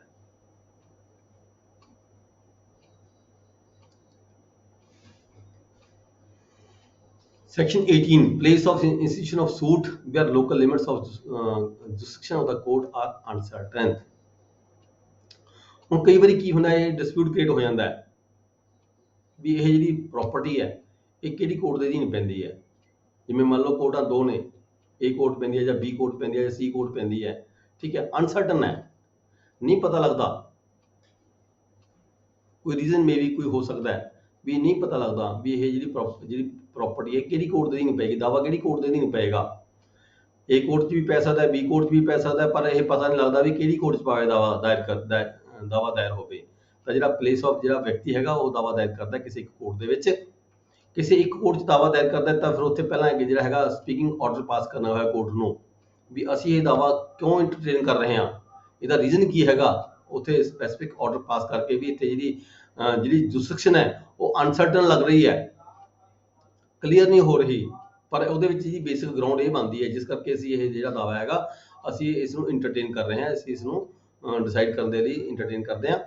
ਤਾਂ ਕੋਈ ਵੀ ਕੋਰਟ ਜਿਹੜੀ ਹੈਗੀ ਹੈ ਆਰਡਰ ਪਾਸ ਕਰਕੇ ਉਸ ਦਾਅਵੇ ਨੂੰ ਲੈ ਸਕਦੇ ਜਿੱਥੇ ਅਨਸਰਟਨ ਹੋਵੇ, ਪਲੇਸ ਆਫ ਸੂਇੰਗ ਅਨਸਰਟਨ ਹੋਵੇ, provided that the suit is one of the aspect of the court is competent as regards of the nature, ਪਰ ਸ਼ਰਤ ਇਹ ਹੈਗੀ ਵੀ ਜਿਹੜੀ ਉਹ ਕੋਰਟ ਹੈਗੀ ਹੈ ਉਹ ਪੈਕੂਨਰੀ ਜੁਰਿਸਡਿਕਸ਼ਨ ਮਤਲਬ ਵੈਲਿਊ ਦੇ ਆਧਾਰ ਤੇ ਉਹਦੀ ਜਿਹੜੀ ਹੈਗੀ ਜੁਰਿਸਡਿਕਸ਼ਨ ਬਣਦੀ ਹੋਵੇ ਕੋਰਟ ਦੀ।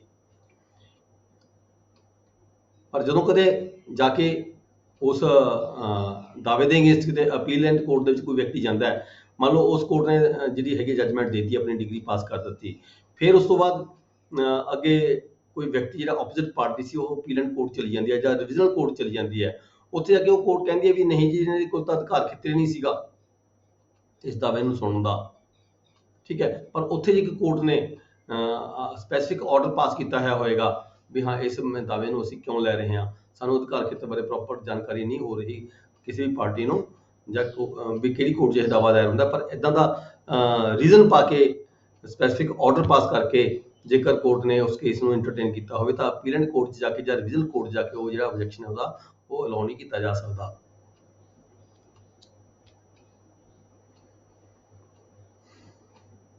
ਜਾਣੀ ਕਿ ਉਸ ਦਾਅਵੇ ਨੂੰ ਜੇ ਬੇਸ਼ੱਕ ਅਧਿਕਾਰ ਖੇਤਰ ਸਾਬਤ ਹੋ ਜਾਂਦਾ ਬਾਅਦ ਦੇ ਵਿੱਚ ਆ ਕੇ ਵੀ ਹਾਂ ਇਸ ਕੋਰਟ ਦਾ ਅਧਿਕਾਰ ਖੇਤਰ ਨਹੀਂ ਸੀਗਾ, ਪਰ ਉਸਨੇ ਇਹ ਫੈਸਲਾ ਕਰ ਦਿੱਤਾ, ਠੀਕ ਹੈ, ਅਪੀਲੈਂਟ ਕੋਰਟ 'ਚ ਜਾ ਕੇ ਉਹ ਜਿਹੜਾ ਹੈਗਾ ਦਾਅਵਾ ਇਸ ਆਧਾਰ ਤੇ ਫੇਲ ਨਹੀਂ ਹੋ ਸਕਦਾ ਵੀ ਇਹਦਾ ਅਧਿਕਾਰ ਖੇਤਰ ਨਹੀਂ ਸੀਗਾ। ਪਰ ਸ਼ਰਤ ਇਹ ਵੀ ਹੈਗੀ ਹੈ ਕਿ ਉਸ ਕੋਰਟ ਵੱਲੋਂ ਸਪੈਸੀਫਿਕ ਆਰਡਰ ਪਾਸ ਕੀਤਾ ਹੋਇਆ ਜਾਣਾ ਚਾਹੀਦਾ ਹੈ। ਨੈਕਸਟ ਹੈ section 19 suits for compensation for wrongs to the persons or movables. ਕਿਸੇ ਵਿਅਕਤੀ ਦੇ ਨਾਲ ਕੋਈ ਗਲਤ ਗੱਲ ਹੋਈ ਹੈ ਜਾਂ ਕੋਈ ਉਹਦੀ ਮੂਵੇਬਲ ਪ੍ਰਾਪਰਟੀ ਦਾ ਕੋਈ ਨੁਕਸਾਨ ਹੋਇਆ, ਉਹਦੇ ਲਈ ਉਹਨੇ ਕੰਪਨਸੇਸ਼ਨ ਸੂਟ ਫਾਈਲ ਕਰਨਾ ਹੈ, ਕੰਪਨਸੇਸ਼ਨ ਦਾ ਦਾਅਵਾ ਦਾਇਰ ਕਰਨਾ ਹੈ। ਉਹ ਕਿੱਥੇ ਹੋਏਗਾ? ਸੈਕਸ਼ਨ 19 ਕਹਿੰਦਾ ਵੇਅਰ ਇਹ suit is for the compensation for the wrong done to the person. ਕਿਸੇ ਵਿਅਕਤੀ ਦੀ ਕੋਈ ਬਦਨਾਮੀ ਕਰਦੀ, ਕਿਸੇ ਨੇ ਕੋਈ ਉਹਦਾ ਇਨਸਲਟ ਕਰ ਦਿੱਤੀ, ਠੀਕ ਹੈ, ਆਊਟ ਦਾ ਮੂਵੇਬਲ ਪ੍ਰਾਪਰਟੀ ਦਾ ਉਹਦੀ ਪ੍ਰਾਪਰਟੀ ਦਾ ਨੁਕਸਾਨ ਕਰ ਦਿੱਤਾ, movable property the, if the wrong was done within the local limits of the jurisdiction of one court and the defendant resides or carries on business or personally works for the gain within the local limits of the jurisdiction of another court। ਨੁਕਸਾਨ ਇੱਕ court ਦੇ ਅਧੀਨ ਜਿੱਥੇ ਕਿਸੇ ਹੋਰ court ਦੇ ਅਧੀਨ ਪੈਂਦਾ ਜਿੱਥੇ ਨੁਕਸਾਨ ਹੋਇਆ ਹੈ, ਤਾਂ ਉਹ ਜਿਹੜਾ ਵਿਅਕਤੀ ਹੈਗਾ ਜਿਸ ਨੇ ਨੁਕਸਾਨ ਕੀਤਾ, ਜਿਹਤੋਂ ਰਿਕਵਰੀ ਕੀਤੀ ਜਾਣੀ ਹੈ, ਉਹ ਕਿਤੇ ਹੋਰ ਕੋਰਟ ਦੇ ਅਧੀਨ ਰਹਿੰਦਾ ਹੈ। ਇੱਥੇ ਆ ਕੇ ਫਿਰ ਪਲੈਂਟਿਫ ਨੂੰ ਜਿਹੜੀ ਹੈਗੀ ਆ ਆਪਸ਼ਨ ਹੈਗੀ ਹੈ ਵੀ ਉਹ ਕਿਹੜੀ ਮਰਜ਼ੀ ਦੋਹਾਂ ਚੋਂ ਕਿਹੜੀ ਕੋਰਟ ਦੇ ਵਿੱਚ ਵੀ ਜਿਹੜਾ ਦਾਅਵਾ ਹੈਗਾ ਦਾਇਰ ਕਰ ਸਕਦਾ ਹੈ। ਚਾਹੇ ਜਿੱਥੇ ਉਹਦਾ ਨੁਕਸਾਨ ਹੋਇਆ ਉਸ ਕੋਰਟ ਦੇ ਵਿੱਚ ਦਾਅਵਾ ਦਾਇਰ ਕਰ ਸਕਦਾ ਹੈ, ਜਾਂ ਜਿੱਥੇ ਉਹ ਵਿਅਕਤੀ ਰਹਿੰਦਾ ਡਿਫੈਂਡੈਂਟ ਜਿੱਥੇ ਉਹ ਰਹਿੰਦਾ ਤਾਂ ਉਸ ਕੋਰਟ ਦੇ ਅਧਿਕਾਰ ਖੇਤਰ ਆਉਂਦਾ ਹੈਗਾ, ਉੱਥੇ ਵੀ ਦਾਅਵਾ ਦਾਇਰ ਕੀਤਾ ਜਾ ਸਕਦਾ। ਜਿਵੇਂ ਐਗਜ਼ਾਮਪਲ ਦੀ ਗੱਲ ਕਰ ਲਿਆ ਆਪਾਂ, ਇੱਕ ਐਗਜ਼ਾਮਪਲ ਲੈਂਦੇ ਹਾਂ ਇਲਿਸਟ੍ਰੇਸ਼ਨ। ਤੁਹਾਨੂੰ ਕੋਈ ਵਾਰੀ ਪੇਪਰ 'ਚ ਇੱਦਾਂ ਦੀ ਐਗਜ਼ਾਮਪਲ ਆ ਜਾਂਦੇ, ਫਿਰ ਤੁਹਾਨੂੰ ਇਹਦੇ ਆਧਾਰ ਤੇ ਹੀ ਪੁੱਛਿਆ ਜਾਂਦਾ ਵੀ ਦਾਅਵਾ ਦਾਇਰ ਕਿੱਥੇ ਹੋਵੇਗਾ। ਜਿਵੇਂ ਕਿ A residing in Delhi beats B in Calcutta. ਜਿਹੜੀ ਏ ਦੀ ਰਿਹਾਇਸ਼ ਹੈ ਉਹ ਦਿੱਲੀ ਦੇ ਵਿੱਚ ਹੈ ਤੇ ਬੀ ਨੂੰ ਉਹ ਕੁੱਟਦਾ ਮਾਰਦਾ ਹੈਗਾ ਕੈਲਕਟਾ ਦੇ ਵਿੱਚ। ਤਾਂ ਜੇ ਤੁਹਾਨੂੰ ਕੁਐਸਚਨ ਆ ਜਾਂਦਾ ਵੀ ਫਿਰ ਮਤਲਬ ਜਿਹੜਾ ਬੀ ਹੈ ਦਾਅਵਾ ਕਿੱਥੇ ਦਾਇਰ ਕਰੇਗਾ, ਠੀਕ ਹੈ, ਤਾਂ ਬੀ ਮੇ ਸੂ ਏ, ਬੀ ਏ ਦੇ ਖਿਲਾਫ ਦਾਅਵਾ ਦਾਇਰ ਕਰ ਸਕਦਾ ਆਈਦਰ ਇਨ ਕਲਕੱਤਾ ਔਰ ਇਨ ਦਿੱਲੀ। ਕਲਕੱਤਾ ਦੇ ਵਿੱਚ ਕੁੱਟਮਾਰ ਹੋਈ ਹੈ, ਦਿੱਲੀ ਦੇ ਵਿੱਚ ਏ ਦੀ ਰਿਹਾਇਸ਼ ਹੈ, ਯਾਨੀ ਕਿ ਬੀ ਨੂੰ ਆਪਸ਼ਨ ਹੈ ਦੋਹਾਂ ਜਗ੍ਹਾ ਤੋਂ ਕਿਤੇ ਵੀ ਦਾਅਵਾ ਦਾਇਰ ਕਰ ਸਕਦਾ ਹੈ। ਇਸੇ ਤਰ੍ਹਾਂ ਐਗਜ਼ਾਮਪਲ ਹੋਰ ਲੈ ਲੈਂਦੇ ਹਾਂ, A residing in Delhi publishes in Calcutta statement defamatory to B. B ਦੀ ਇਨਸਲਟ ਕਰਦਾ ਹੈ, ਬੀ ਦੇ ਖਿਲਾਫ ਕੋਈ ਉਹ ਮਤਲਬ ਕਿ ਅਖਬਾਰ 'ਚ ਕੋਈ ਨਿਊਜ਼ ਦਿੰਦਾ ਹੈਗਾ ਕਲਕੱਤਾ ਦੇ ਵਿਖੇ, ਰਿਹਾਇਸ਼ ਉਹਦੀ ਏ ਦੀ ਦਿੱਲੀ ਦੇ ਵਿੱਚ ਹੈ, ਨਿਊਜ਼ ਦਿੰਦਾ ਉਹ ਕਲਕੱਤਾ ਦੇ ਵਿੱਚ। ਬੀ ਮੇ ਸੂ ਏ ਆਈਦਰ ਇਨ ਕਲਕੱਤਾ ਔਰ ਇਨ ਦਿੱਲੀ। ਜਿਹੜਾ ਬੀ ਹੈ ਉਹ ਇਹਦੇ ਖਿਲਾਫ ਦਾਅਵਾ ਦਾਇਰ ਕਰ ਸਕਦਾ ਹੈ, ਕਲਕੱਤਾ 'ਚ ਵੀ ਕਰ ਸਕਦਾ ਹੈ, ਦਿੱਲੀ 'ਚ ਵੀ ਕਰ ਸਕਦਾ ਹੈ। Section 20 other suits to be instituted where defendants reside or cause of action arises। cause of action ਜਿੱਥੇ ਕੋਈ ਘਟਨਾ ਵਾਪਰੀ ਜਾਂ ਜਿੱਥੇ ਕੋਈ ਲੈਣ ਦੇਣ ਹੋਇਆ ਉਹ ਤਾਂ ਆਪਾਂ cause of action ਕਹਿ ਦਿੰਦੇ ਹਾਂ, ਜਾਂ ਜਿੱਥੇ ਲੈਣ ਦੇਣ ਹੋਣਾ ਸੀ ਉਹਨੇ ਨਹੀਂ ਦਿੱਤਾ, ਠੀਕ ਹੈ, ਉਹਨੇ ਡਿਮਾਂਡ ਕੀਤੀ ਉਹ ਮੁੱਕਰ ਗਿਆ ਵੀ ਮੈਂ ਨਹੀਂ ਦਿੰਦਾ, ਇਹ ਕਿੱਥੇ ਗੱਲ ਹੋਈ ਉੱਥੇ ਵੀ ਦਾਅਵਾ ਦਾਇਰ ਕੀਤਾ ਜਾ ਸਕਦਾ ਹੈ, ਜਾਂ ਜਿੱਥੇ ਡਿਫੈਂਡੈਂਟ ਰਹਿੰਦਾ ਹੋਵੇ ਦਾਅਵਾ ਉੱਥੇ ਵੀ ਦਾਇਰ ਕੀਤਾ ਜਾ ਸਕਦਾ ਹੈ। ਸਬਜੈਕਟ ਟੂ ਲਿਮਿਟੇਸ਼ਨ aforesaid, ਉਪਰਲੀਆਂ ਲਿਮਿਟੇਸ਼ਨ ਨੂੰ ਛੱਡਦੇ ਹੋਏ ਕਹਿੰਦਾ every suit shall be instituted in the court within the local limits of whose jurisdiction A the defendant or each of the defendant। ਜਿਵੇਂ ਡਿਫੈਂਡੈਂਟ ਇੱਕ ਵੀ ਹੋ ਸਕਦਾ ਹੈ, ਡਿਫੈਂਡੈਂਟ ਜ਼ਿਆਦਾ ਵੀ ਹੋ ਸਕਦਾ ਹੈ, ਜਿੱਥੇ ਡਿਫੈਂਡੈਂਟ ਰਹਿੰਦਾ ਹੋਵੇ ਜਾਂ ਜਿੱਥੇ ਸਾਰੇ ਡਿਫੈਂਡੈਂਟ ਰਹਿੰਦੇ ਹੋਣ, where there are more than one at the time of the commencement of the suit। ਜਦੋਂ ਦਾਅਵਾ ਦਾਇਰ ਕਰਨਾ ਹੈ ਉਸ ਵੇਲੇ actually and voluntarily resides, ਰਹਿੰਦੇ ਹੋਣ ਜਾਂ ਆਪਦਾ ਕਾਰੋਬਾਰ ਕਰਦੇ ਹੋਣ, ਪਰਸਨਲੀ ਵਰਕਸ ਫਾਰ ਗੇਨ, ਆਪਦਾ ਕਾਰੋਬਾਰ ਕਰਦੇ ਹੋਣ ਜਾਂ ਰਹਿੰਦੇ ਹੋਣ, ਠੀਕ ਹੈ, ਦਾਅਵਾ ਉੱਥੇ ਦਾਇਰ ਹੋ ਸਕਦਾ ਹੈ ਜਿੱਥੇ ਉਹ ਵਿਅਕਤੀ ਰਹਿੰਦੇ ਹੋਣਗੇ। ਪਰ ਕਈ ਵਾਰੀ ਇਹ ਵੀ ਹੋ ਸਕਦਾ ਹੈ ਵੀ ਇੱਕ ਵਿਅਕਤੀ ਕਿਤੇ ਹੋਰ ਰਹਿੰਦਾ ਹੋਵੇ, ਦੂਜਾ ਵਿਅਕਤੀ ਕਿਤੇ ਹੋਰ ਰਹਿੰਦਾ ਹੋਵੇ, ਠੀਕ ਹੈ, ਫਿਰ ਦਾਅਵਾ ਇਹਦਾ ਕਿੱਥੇ ਹੋਏਗਾ। ਇੱਥੇ ਪੋਜੀਸ਼ਨ ਇਹ ਦਿੱਤੀ ਗਿਆ ਕਲੌਜ਼ ਬੀ ਦੇ ਵਿੱਚ, ਜਿੱਦਾਂ ਉਹ ਵਿਅਕਤੀ ਜਿਵੇਂ ਏ ਨੇ ਦਾਅਵਾ ਦਾਇਰ ਕਰਨਾ ਹੈ, ਬੀ ਤੇ ਸੀ ਦੇ ਖਿਲਾਫ ਦਾਅਵਾ ਦਾਇਰ ਕਰਨਾ ਹੈ, ਠੀਕ ਹੈ, ਬੀ ਕਿਤੇ ਹੋਰ ਰਹਿੰਦਾ, ਸੀ ਕਿਤੇ ਹੋਰ ਰਹਿੰਦਾ, ਦਾਅਵਾ ਦਾਇਰ ਏ ਕਰ ਰਿਹਾ ਹੈ, ਜਿਹਦਾ ਸੀ ਕੰਸੈਂਟ ਦੇ ਦੇ ਵੀ ਹਾਂ ਜਿੱਥੇ ਬੀ ਦਾਅਵਾ ਦਾਇਰ ਕਰ, ਜਿੱਥੇ ਬੀ ਰਹਿੰਦਾ ਉੱਥੇ ਦਾਅਵਾ ਦਾਇਰ ਕਰੋ, ਮੈਨੂੰ ਕੋਈ ਇਤਰਾਜ਼ ਨਹੀਂ ਹੈਗਾ, ਠੀਕ ਹੈ ਜੀ। ਜਾਂ ਦਾਅਵਾ ਦਾਇਰ ਹੋਣ ਤੋਂ ਬਾਅਦ ਜਿਹੜਾ ਸੀ ਹੈ ਉਹ ਆਪਦਾ ਕੰਸੈਂਟ ਦੇ ਦੇਵੇ, ਠੀਕ ਹੈ, ਇੱਥੇ ਦਾਅਵਾ ਚੱਲੇ, ਮੈਨੂੰ ਕੋਈ ਇਤਰਾਜ਼ ਨਹੀਂ ਹੈਗਾ। ठीक है। पर जे सी कहते नहीं मैं तो इत्थे रहिंदी नहीं, मेरे इत्थे दावा किवें दायर हो गया, तां फिर जिहड़ी कोर्ट है, कोर्ट ने देखना हुंदा है, जिहड़ी लीव ऑफ द कोर्ट होएगी, जिथे कोर्ट अलाउ करेगी उत्थे दावा ਚੱਲੇਗਾ।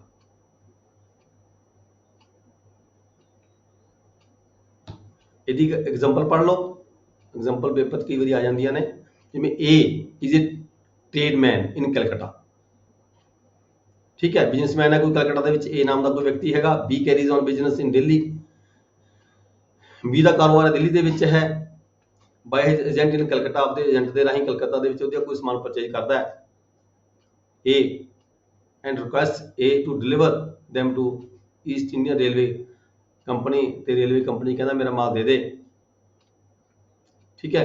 बी कहता ए ਨੂੰ ਇਹ डिलीवर्स द गुड्स अकॉर्डिंग इन कलकत्ता, ਇਹ ਜਿਹੜਾ ਮਾਲ ਹੈ ਇਹ ਉੱਥੇ ਕਲਕੱਤਾ ਵਿੱਚ ਡਿਲੀਵਰ ਕਰ ਦਿੰਦਾ ਹੈ, ਜਿਨ ਕੇ ਟਰਾਂਸਪੋਰਟ ਤੇ ਭੇਜ ਦਿੰਦਾ ਹੈ। ਇਹ ਮੇ ਸੂ ਬੀ ਫਾਰ ਦਾ ਪ੍ਰਾਈਸ, ਮਤਲਬ ਲੈਣ ਦੇਣ ਦਾ ਝਗੜਾ ਪੈ ਗਿਆ ਤੇ ਹੈ ਦਿੱਤੀ ਨਹੀਂ ਹੈਗੇ ए ਨੇ, ਸੌਰੀ बी ਨੇ, ਤੇ ਜਿਹੜਾ ए ਹੁਣ ਉਹਨੇ ਮੁਕੱਦਮਾ ਦਾਇਰ ਕਰਨਾ ਹੈ। A may sue B for the price of the goods either in Calcutta, ਉਹ ਕਲਕੱਤਾ ਵਿੱਚ ਵੀ ਦਾਇਰ ਕਰ ਸਕਦਾ ਕਿਉਂਕਿ ਕਲਕੱਤਾ 'ਚ ਉਹਨੇ ਜਿਹੜਾ ਮਾਲ ਸੀ ਦਿੱਤਾ ਸੀਗਾ, रेलवे स्टेशन ਤੇ ਭੇਜਿਆ ਸੀ, ट्रांसपोर्ट मतलब कि ਲੋਡ ਕੀਤਾ ਸੀਗਾ। Where the cause of action arises, cause of action rise ਕਿੱਥੇ ਹੋਇਆ ਸੀਗਾ? ਕਲਕੱਤਾ ਵਿੱਚ, ਕਿਉਂਕਿ ਮਾਲ ਉਸਨੇ ਕਲਕੱਤਾ ਵਿਖੇ ਦਿੱਤਾ ਹੈ। Or in Delhi where B carries on the business, ਜਾਂ ਫਿਰ ਉਹ ਦਿੱਲੀ ਵੀ ਦਾਅਵਾ ਦਾਇਰ ਕਰ ਸਕਦਾ ਜਿੱਥੇ ਜਿਹੜਾ ਬੀ ਹੈ ਉਹ ਆਪਦਾ ਕਾਰੋਬਾਰ ਕਰਦਾ ਹੈ। ਯਾਨੀ ਕਿ ਇੱਥੇ ਉਸ ਵਿਅਕਤੀ ਨੂੰ ਜਿਹਨੇ ਪੈਸੇ ਲੈਣੇ ਨੇ ਉਹਨੂੰ ਆਪਸ਼ਨ ਦਿੱਤੀ ਗਈ ਹੈ। ਇਸੇ ਤਰੀਕੇ ਇੱਕ ਐਗਜ਼ਾਮਪਲ ਹੋਰ ਪੜ੍ਹ ਲੈਂਦੇ ਆ। ए resides at Shimla, B at Calcutta, C at Delhi. Shimla, Calcutta, Delhi ਤਿੰਨ ਬੰਦੇ ਅਲੱਗ-ਅਲੱਗ ਥਾਂ ਤੇ ਰਹਿੰਦੇ ਨੇ। ए शिमला, B ਕਲਕੱਤਾ, C ਦਿੱਲੀ, ਤਿੰਨੇ ਜਣੇ ਇਕੱਠੇ ਹੋ ਕੇ A, B and C being together at Banaras, Banaras चले जाते हैं। B and C makes a joint promissory note payable on demand and delivered to A। ਇਹਦੇ ਨਾਲ ਕੋਈ ਐਗਰੀਮੈਂਟ ਕਰਦੇ ਆ ਲੈਣ ਦੇਣ ਦਾ, B ਤੇ C ਇਹਦੇ ਨਾਲ ਐਗਰੀਮੈਂਟ ਕਰਦੇ ਆ। ਕਿੱਥੇ ਬੈਠ ਕੇ ਕਰਦੇ ਆ? ਬਨਾਰਸ ਬੈਠ ਕੇ ਕਰਦੇ ਨੇ। ਇਹ ਮਤਲਬ ਕਿ ਪੈਸੇ ਦਾ ਜਿਹੜਾ ਲੈਣ ਦੇਣ ਹੈ ਉਹ ਨਹੀਂ ਹੋਇਆ, ਟਾਈਮ ਸਿਰ ਨਹੀਂ B ਤੇ C ਨੇ ਪੈਸੇ ਨਹੀਂ ਦਿੱਤੇ ਹੈਗੇ, ਤਾਂ ਫਿਰ ਇਹ ਜਿਹੜਾ ਮੁਕੱਦਮਾ ਦਾਇਰ ਕਰੇਗਾ ਕਿੱਥੇ ਕਰੇਗਾ? ਹੁਣ ਦੇਖੋ B ਕਲਕੱਤਾ 'ਚ ਰਹਿੰਦਾ ਹੈ, C ਦਿੱਲੀ 'ਚ ਰਹਿੰਦਾ ਹੈ। ਜਿਹੜਾ ਲੈਣ ਦੇਣ ਦਾ ਐਗਰੀਮੈਂਟ ਹੋਇਆ ਉਹ ਬਨਾਰਸ ਦੇ ਵਿੱਚ ਹੋਇਆ। ਤਿੰਨ ਥਾਵਾਂ ਅਲੱਗ-ਅਲੱਗ ਹੋ ਗਈਆਂ, ਠੀਕ ਹੈ ਜੀ। ਕੀ ਆਨਸਰ ਦੇਵਾਂਗੇ ਆਪਾਂ ਇਹਦਾ? ਵੀ ਮੁਕੱਦਮਾ ਜਿਹੜਾ A ਹੈ ਕਿੱਥੇ ਦਾਇਰ ਕਰੇਗਾ? A may sue B and C at Banaras, Banaras ਦਾਅਵਾ ਦਾਇਰ ਕਰ ਸਕਦਾ ਕਿਉਂਕਿ cause of action Banaras arise ਹੋਇਆ, ਐਗਰੀਮੈਂਟ ਉਹਨਾਂ ਦਾ ਬਨਾਰਸ ਬੈਠ ਕੇ ਹੋਇਆ। Where the cause of action arose, ਠੀਕ ਹੈ, ਕਾਜ਼ ਆਫ ਐਕਸ਼ਨ ਹੋਇਆ ਬਨਾਰਸ ਦੇ ਵਿੱਚ, ਜਾਂ ਤਾਂ A ਬਨਾਰਸ ਦਾਅਵਾ ਦਾਇਰ ਕਰ ਸਕਦਾ ਹੈ ਔਰ ਹੀ ਮੇ ਆਲਸੋ ਸੂ them at ਕਲਕੱਤਾ, ਜਾਂ ਉਹ ਕਲਕੱਤਾ 'ਚ ਦਾਅਵਾ ਦਾਇਰ ਕਰ ਸਕਦਾ wear B resides or at Delhi where C resides, but in each of these case if the non-resident, ਜੇ ਉਹ ਕਲਕੱਤਾ 'ਚ ਦਾਅਵਾ ਦਾਇਰ ਕਰਦਾ ਹੈ, ਜੇ ਜਿਹੜਾ C ਹੈ ਜਿਹੜਾ ਦਿੱਲੀ ਰਹਿੰਦਾ ਹੈ, if the non-resident defend objects, ਜੇ C object ਕਰਦਾ ਹੈ ਕਲਕੱਤਾ ਦੇ ਬਾਰੇ ਵਿੱਚ, the suit cannot proceed without the leave of the court, ਜਿਹੜਾ ਮੁਕੱਦਮਾ ਅੱਗੇ ਚੱਲੇਗਾ ਨਹੀਂ ਜਦੋਂ ਤੱਕ ਕੋਰਟ ਉਸ ਨੂੰ ਅਲਾਉ ਨਹੀਂ ਕਰਦੀ।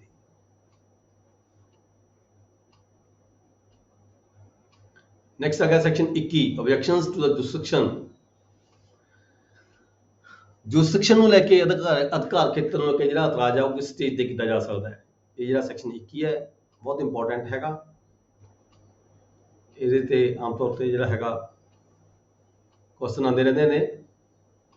ਹੁਣ ਦੇਖੋ ਇੱਕ ਬੰਦੇ ਨੇ ਸੂਟ ਫਾਈਲ ਕੀਤਾ, ਕੰਪਲੇਂਟ ਫਾਈਲ ਕੀਤੀ, ਦੂਜੇ ਵਿਅਕਤੀ ਨੇ ਉਹਦਾ ਰਿਪਲਾਈ ਦਿੱਤਾ, ਠੀਕ ਹੈ। ਰਿਪਲਾਈ ਦੇ ਵਿੱਚ ਉਹਨੇ ਅਧਿਕਾਰ ਖੇਤਰ ਦੀ ਕੋਈ ਗੱਲ ਨਹੀਂ ਕੀਤੀ ਵੀ ਇੱਥੇ ਦਾਵਾ ਇਹ ਅਧਿਕਾਰ ਖੇਤਰ ਨਹੀਂ ਫਾਈਲ ਕਰਦਾ ਮੁਕੱਦਮਾ ਦਾਇਰ ਹੋਣ ਦਾ, ਠੀਕ ਹੈ। ਜਦੋਂ ਰਿਪਲਾਈ ਦੇ ਵਿੱਚ ਤਾਂ ਉਹ ਅਧਿਕਾਰ ਖੇਤਰ ਦੀ ਗੱਲ ਨਹੀਂ ਕਰਦਾ, ਆਬਜੈਕਸ਼ਨ ਨਹੀਂ ਕਰਦਾ, ਅਖੀਰ ਤੇ ਆ ਕੇ ਫਿਰ ਜਦੋਂ ਜਿਹੜੇ ਇਸ਼ੂਜ਼ ਨੇ ਸੈਟਲ ਹੋ ਜਾਂਦੇ ਨੇ, ਹੋਰ ਹੋ ਜਾਂਦੇ ਨੇ, ਫਿਰ ਆ ਕੇ ਉਹ ਗੱਲ ਕਰਦਾ ਅਧਿਕਾਰ ਖੇਤਰ ਦੀ, ਠੀਕ ਹੈ। ਯਾਨੀ ਕਿ ਜੇਕਰ ਅਧਿਕਾਰ ਖੇਤਰ ਦੀ, ਚਾਹੇ ਅਧਿਕਾਰ ਖੇਤਰ ਪਕਿਊਨਰੀ ਹੋਵੇ, ਬੇਸ਼ੱਕ ਉਹ ਲੋਕਲ ਏਰੀਆ ਨੂੰ ਲੈ ਕੇ ਹੋਵੇ, ਅਧਿਕਾਰ ਖੇਤਰ ਦੀ ਗੱਲ ਹੈ ਜਿਹੜੀ ਇਨੀਸ਼ੀਅਲ ਸਟੇਜ ਤੇ ਹੀ ਕੀਤੀ ਜਾਣੀ ਬਣਦੀ ਹੈ। ਜਿਹੜਾ ਆਬਜੈਕਸ਼ਨ ਹੈ ਇਹ ਇਨੀਸ਼ੀਅਲ ਸਟੇਜ ਤੇ ਹੀ ਕੀਤਾ ਜਾਣਾ ਬਣਦਾ ਹੈਗਾ। ਜੇ ਇਨੀਸ਼ੀਅਲ ਸਟੇਜ ਤੇ ਕੋਈ ਜਿਹੜਾ ਡਿਪੈਂਡੈਂਟ ਹੈ ਅਧਿਕਾਰ ਖੇਤਰ ਦਾ ਆਬਜੈਕਸ਼ਨ ਨਹੀਂ ਲੈਂਦਾ ਤਾਂ ਬਾਅਦ ਵਿੱਚ ਫਿਰ ਉਹ ਜਿਹੜਾ ਆਬਜੈਕਸ਼ਨ ਹੈ ਉਹਦਾ ਸੁਣਵਾਈਯੋਗ ਨਹੀਂ ਹੁੰਦਾ। ਇਸ ਕਰਕੇ ਸੈਕਸ਼ਨ 21 ਦੇ ਵਿੱਚ ਕੀ ਕਿਹਾ ਗਿਆ? ਆਬਜੈਕਸ਼ਨਸ ਟੂ ਦਾ ਜੁਰਿਸਡਿਕਸ਼ਨ, ਉਹ 'ਚ ਤਿੰਨ ਵੱਖਰੇ ਪੁਆਇੰਟ ਦਿੱਤੇ ਗਏ ਨੇ, ਕਦੋਂ ਕਿਵੇਂ।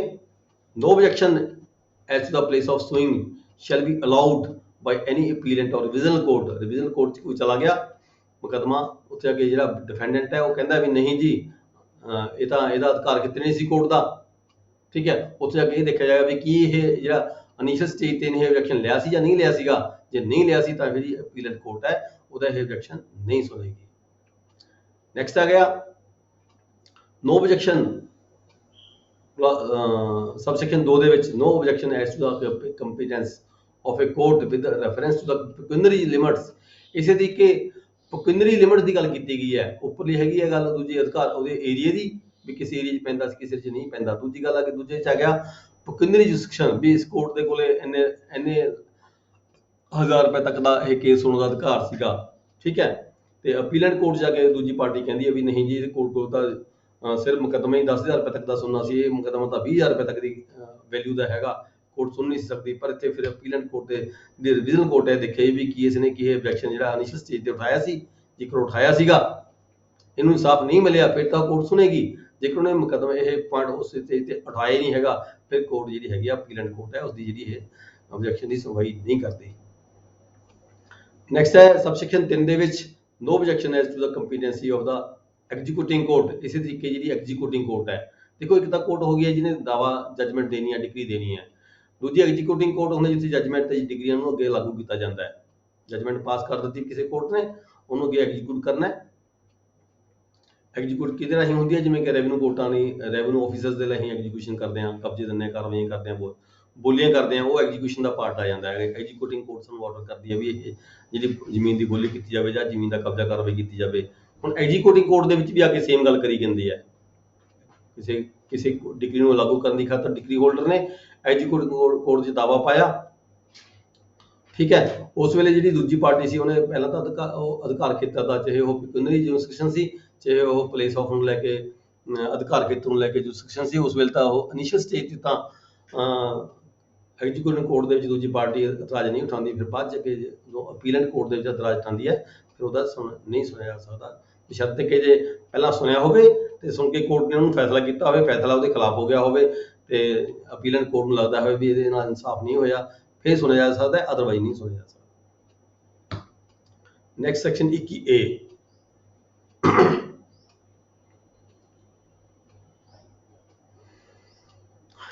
bar on suit to set aside the decree on objection as to place of suing. No suit shall be lie challenging the validity of a decree passed in a formal suit between the same parties। ਜੇ ਕੋਈ ਦੋ ਪਾਰਟੀਆਂ ਦੇ ਵਿਚਕਾਰ ਕੋਈ ਦਾਵਾ ਦਾਇਰ ਹੋਇਆ ਸੀ, ਪਹਿਲਾਂ ਉਹਦਾ ਫੈਸਲਾ ਹੋ ਗਿਆ, ਠੀਕ ਹੈ, ਉਹਦਾ ਫੈਸਲਾ ਹੋ ਗਿਆ on any ground based on the objection as to the place of suing।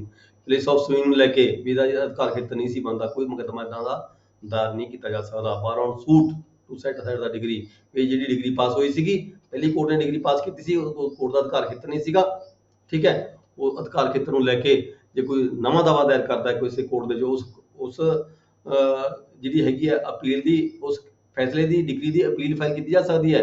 ਜਿਵੇਂ ਕਿ ਇੱਥੇ ਗੱਲ ਕਿਹਾ ਸੈਕਸ਼ਨ 21A ਦੇ ਵਿੱਚ ਨਵਾਂ ਦਾਵਾ ਨਹੀਂ ਕੋਈ ਦਾਇਰ ਕਰ ਸਕਦਾ ਅਧਿਕਾਰ ਖੇਤਰ ਦੇ ਆਬਜੈਕਸ਼ਨ ਨੂੰ ਲੈ ਕੇ। ਸੈਕਸ਼ਨ 22 ਹੈਗਾ power to transfer suits which may be instituted in more than one court. ਜਿਵੇਂ ਇੱਕ ਪਾਰਟੀ ਦਾਅਵੇਦਾਰੀ ਕਰਦੀ ਹੈ, 4-5 ਦਾਅਵੇਦਾਰੀ ਕਰਦੇ, ਇੱਕ ਦਾਵਾ ਉਹਦਾ ਦੇਖੋ ਪਹਿਲਾਂ CGM ਦੇ ਦਾਅਵੇ ਜਾਂਦੇ ਹੈ। ਜਦੋਂ ਕੋਈ ਪਾਰਟੀ ਦਾਅਵਾ ਦਾਇਰ ਕਰਦੀ ਹੈ CGM ਮੰਨ ਲਓ ਇੱਕੋ ਤਰ੍ਹਾਂ ਦੇ ਜਿਹੜੇ 4 ਦਾਅਵੇਦਾਰ ਕਰਦੇ ਅਲੱਗ-ਅਲੱਗ ਪ੍ਰਾਪਰਟੀ ਨੂੰ ਲੈ ਕੇ 4 ਦਾਅਵੇਦਾਰ ਕੀਤੇ ਗਏ ਹੈ। 4 ਦਾਅਵੇ ਜਦੋਂ CGM ਦੀ ਕੋਰਟ ਚਲੇ ਗਏ ਜਾਂ CGM ਨੇ ਕੋਈ ਦਾਅਵਾ ਕਿਸੇ ਹੋਰ ਕੋਰਟ ਨੂੰ ਦਾ ਮਤਲਬ ਕਿ ਸੈਂਡ ਕਰਤਾ, ਦੂਜਾ ਦਾਵਾ ਕਿਸੇ ਹੋਰ ਕੋਰਟ ਨੂੰ ਸੈਂਡ ਕਰਤਾ, ਤੀਜਾ ਦਾਵਾ ਕਿਸੇ ਹੋਰ ਕੋਰਟ ਚਲਾ ਗਿਆ, ਚੌਥਾ ਦਾਵਾ ਕਿਸੇ ਹੋਰ ਕੋਰਟ ਚਲਾ ਗਿਆ, ਜਾਣੀ ਕਿ ਪਾਰਟੀਆਂ ਅਲੱਗ-ਅਲੱਗ ਸੇਮ ਆਲਮੋਸਟ ਪਾਰਟੀਆਂ ਸੇਮ ਸੀਗੀਆਂ, ਠੀਕ ਹੈ। 2-3 ਕੋਰਟਾਂ ਦੇ ਵਿੱਚ ਅਲੱਗ-ਅਲੱਗ ਦਾਅਵੇ ਚਲੇ ਗਏ ਤਾਂ ਉੱਥੇ ਜਾ ਕੇ ਜਿਹੜੀ ਪਾਰਟੀ ਕਹਿ ਸਕਦੀ ਹੈਗੀ ਹੈ ਵੀ ਇਹ ਦਾਵਾ ਜੀ ਅਸੀਂ ਸੇਮ ਪਾਰਟੀ ਹੈਗੀਆਂ, ਸੇਮ ਨੇਚਰ ਦੇ ਕੇਸ ਨੇ, ਜਿਹੜੇ ਸਾਡੇ ਇਹ ਦਾਅਵੇ ਹੈਗੇ ਆ ਐਪਲੀਕੇਸ਼ਨ ਦਿੱਤੀ ਜਾ ਸਕਦੀ ਹੈ ਕਿਸੇ ਇੱਕ ਕੋਰਟ ਦੇ ਵਿੱਚ ਵੀ ਸਾਰੇ ਦਾਅਵੇ ਸਾਡੇ ਫਲਾਣੀ ਕੋਰਟ ਦੇ ਵਿੱਚ ਟ੍ਰਾਂਸਫਰ ਕਰ ਦਿੱਤੇ ਜਾਣ। ਇੱਥੇ ਕੋਰਟ ਕੋਲੇ ਪਾਵਰ ਹੈਗੀ ਹੈ, power to transfer suits which may be instituted in more than one court. ਇੱਕ ਕੋਰਟ ਦੇ ਵਿੱਚ ਉਹ ਜਿਹੜੇ ਦਾਅਵੇ ਹੈਗੇ ਆ ਕੋਰਟ ਵੱਲੋਂ ਟ੍ਰਾਂਸਫਰ ਕੀਤੇ ਜਾ ਸਕਦੇ ਨੇ ਪਾਰਟੀਆਂ ਨੂੰ ਸੁਣ ਕੇ, ਮਤਲਬ ਕਿ ਦਾਅਵਿਆਂ ਨੂੰ ਇਕੱਠੇ ਕੀਤਾ ਜਾ ਸਕਦਾ ਹੈ ਤਾਂ ਕਿ ਜਿਹੜੀਆਂ ਪਾਰਟੀਆਂ ਹੈਗੀਆਂ ਨੇ ਉਹਨਾਂ ਨੂੰ ਕੋਈ ਫੈਸਿਲਿਟੀ ਦਿੱਤੀ ਜਾ ਸਕੇ।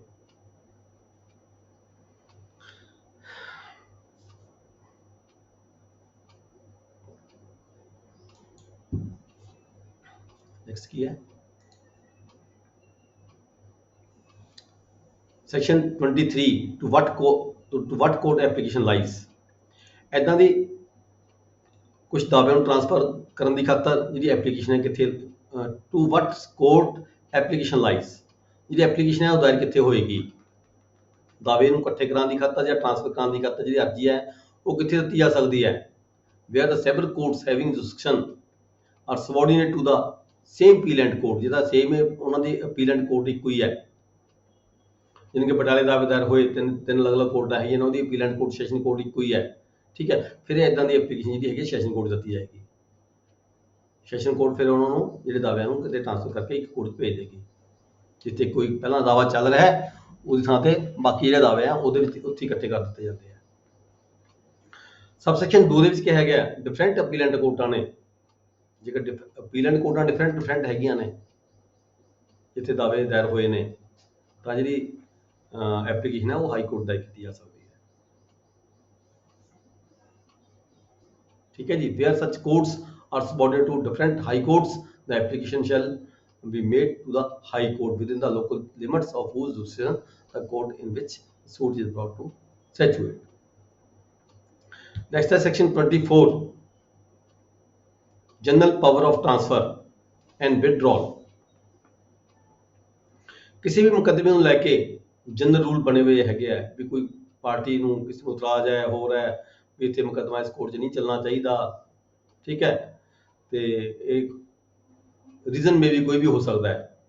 ਠੀਕ ਹੈ, ਔਨ ਐਪਲੀਕੇਸ਼ਨ ਜਦੋਂ ਕੋਈ ਪਾਰਟੀ ਇੱਦਾਂ ਦੀ ਅਰਜ਼ੀ ਦਿੰਦੀ ਹੈ on the application of any of the parties and after notice, ਫਿਰ ਜਿੱਥੇ ਐਪਲੀਕੇਸ਼ਨ ਆਉਂਦੀ ਹੈ ਉਹ ਐਪਲੀਕੇਸ਼ਨ ਆਉਣ 'ਤੇ ਫਿਰ ਦੂਜੀ ਪਾਰਟੀ ਨੂੰ ਨੋਟਿਸ ਭੇਜਿਆ ਜਾਂਦਾ ਹੈ। ਠੀਕ ਹੈ, ਟੂ ਦ ਪਾਰਟੀਜ਼ ਨੋਟਿਸ ਹੁੰਦਾ ਹੈ, ਫਿਰ ਉਹਦੀ ਹੀਅਰਿੰਗ ਹੁੰਦੀ ਹੈ of such of them as desire to heard of its own motion without such notice, ਜਾਂ ਫਿਰ ਕੋਰਟ ਬਗੈਰ ਕਿਸੇ ਨੂੰ ਸੁਣਨ ਤੋਂ ਬਗੈਰ ਵੀ ਦਾ high court or the district court may at any stage, ਕਿਸੇ ਵੀ ਸਟੇਜ ਦੇ ਉੱਪਰ ਕੇਸ ਚੱਲ ਰਿਹਾ ਸੀਗਾ, ਜਿਹੜੀ ਕੋਰਟ ਹੈਗੀ ਹੈ ਅਰਜ਼ੀ ਦੇ ਉੱਪਰ ਜਾਂ ਆਪਣੀ ਮਰਜ਼ੀ ਦੇ ਉੱਪਰ ਜਾਂ ਪਾਰਟੀ ਨੂੰ ਨੋਟਿਸ ਭੇਜ ਕੇ ਜਾਂ ਬਿਨਾਂ ਸੁਣੇ ਟ੍ਰਾਂਸਫਰ ਐਨੀ ਸੂਟ ਅਪੀਲ ਔਰ ਅਦਰ ਪ੍ਰੋਸੀਡਿੰਗ ਪੈਂਡਿੰਗ, ਕਿਸੇ ਕੋਰਟ ਦੇ ਵਿੱਚ ਕੋਈ ਸੂਟ ਚੱਲ ਰਿਹਾ ਹੈ ਜਾਂ ਅਪੀਲ ਪੈਂਡਿੰਗ ਚੱਲ ਰਹੀ ਹੈ। ਠੀਕ ਹੈ, ਔਰ ਅਦਰ ਪ੍ਰੋਸੀਡਿੰਗ ਚੱਲ ਰਹੀਆਂ ਨੇ, ਪੈਂਡਿੰਗ ਨੇ before it for the trial or disposal of any court subordinate to it and competent to try or dispose of the same।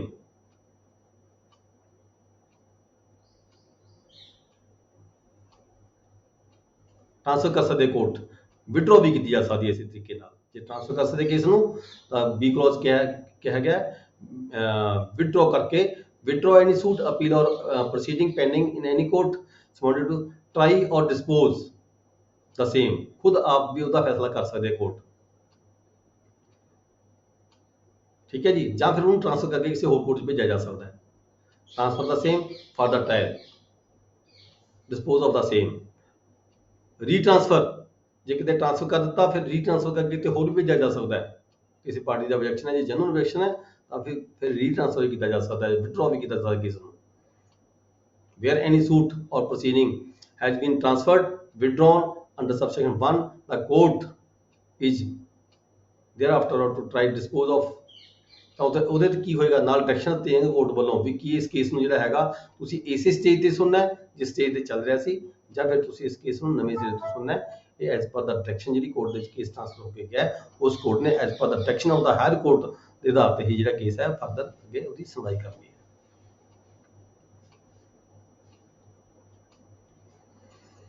For the purpose of this section, additional and assistant judge shall be deemed to be the subordinate district judge।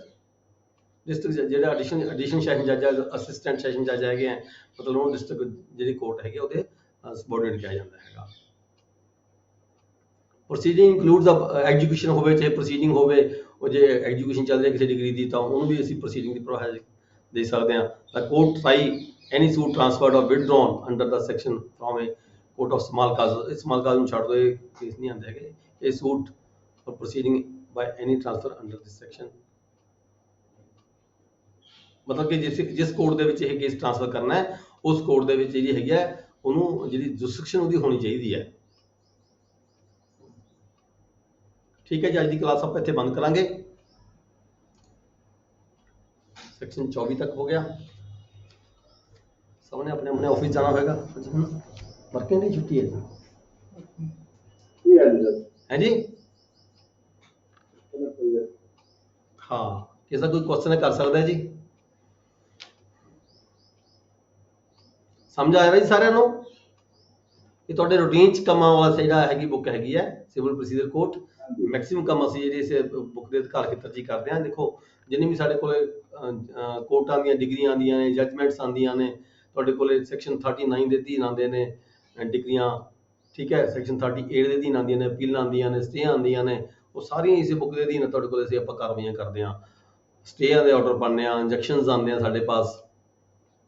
ਹਰ ਇੱਕ ਕਾਨੂੰਨ ਦੇ ਦਰਾਜ ਦੇ ਵਿੱਚ ਇੱਕ ਦੋ ਦੋ order ਜ਼ਰੂਰ ਪਿਆ ਹੋਏਗਾ, ਉਹ ਇਸੇ ਬੁੱਕ ਦੇ ਅਧੀਨ ਅਸੀਂ ਕਾਰਵਾਈ ਕਰਨੀ ਹੁੰਦੀ ਹੈ। ਥੋੜਾ ਧਿਆਨ ਨਾਲ ਪੜ੍ਹ ਲਿਆ ਕਰੋ ਉਸ ਆਰਡਰ ਨੂੰ, ਜਿਹੜੇ ਤੁਹਾਡੇ ਕੋਲ ਆਉਂਦੇ ਆ ਉਹਨੂੰ ਪ੍ਰੋਪਰ ਪੜ੍ਹ ਕੇ ਦੇਖਿਆ ਕਰੋ ਵੀ ਕਿਹੜੀ ਸੈਕਸ਼ਨ ਹੈ, ਠੀਕ ਹੈ, ਕਿਸ ਸੈਕਸ਼ਨ ਦੇ ਤਹਿਤ ਇਹ ਜਿਹੜਾ ਮੁਕੱਦਮਾ ਦਾਇਰ ਕੀਤਾ ਗਿਆ, ਕਿਸ ਸੈਕਸ਼ਨ ਦੇ ਤਹਿਤ ਕੋਰਟ ਵੱਲੋਂ ਜਿਹੜਾ ਫੈਸਲਾ ਕੀਤਾ ਗਿਆ। ਫਿਰ ਤੁਹਾਨੂੰ ਜਦੋਂ ਪ੍ਰੋਪਰ ਪੜ੍ਹੋਗੇ ਤੁਸੀਂ, ਜਿਹੜੀ ਜਦੋਂ ਪ੍ਰੈਕਟੀਕਲ 'ਚ ਕੰਮ ਕਰਦੇ ਆਪਾਂ ਨੂੰ, ਉਦੋਂ ਫਿਰ ਜਿਹੜਾ ਹੈਗਾ ਉਹਦਾ ਜਿਹੜਾ ਪ੍ਰੋਪਰ ਤਰੀਕੇ ਨਾਲ ਸਾਡੇ ਯਾਦ ਰਹਿੰਦਾ, ਫਿਰ ਅਸੀਂ ਨਹੀਂ ਭੁੱਲਦੇ ਹੈਗੇ। ਔਰ ਇਹੀ ਜਿਹੜੇ ਸੈਕਸ਼ਨ ਤੁਹਾਡੇ ਕੋਲੇ ਆਰਡਰ ਆਉਂਦੇ ਆ, ਇਹ ਆਮ ਤੌਰ ਤੇ ਪੇਪਰ ਦੇ ਵਿੱਚ ਵੀ ਆਉਂਦੇ ਆ। ਸੈਕਸ਼ਨ 38, 39 ਟੈਂਪਰੇਰੀ ਇੰਜੈਕਸ਼ਨ 39 ਚ ਆਉਂਦਾ ਹੈ, ਠੀਕ ਹੈ ਜੀ। ਕੋਈ ਕਿਸ ਦਾ ਕੁਐਸਚਨ ਹੈ ਜੀ, ਕਰ ਸਕਦਾ ਹੈ, ਕਿਸੇ ਦੀ ਕੋਈ ਪ੍ਰੋਬਲਮ ਹੈ ਦੱਸ ਸਕਦਾ ਹੈ।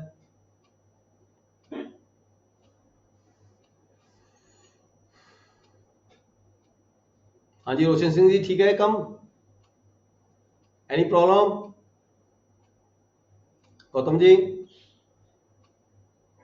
ओके। हाकम सिंह, ठीक है सर। हाकम सिंह, रघुवीर सिंह, संदीप शर्मा, तुम महाली होने हो संदीप जी? हाँ जी, महाली होने हो संदीप जी? हाँ जी, हाँ जी। ओके ओके, ठीक है जी। फिर आज की क्लास खत्म कर लग गया। Class is over, thank you very much.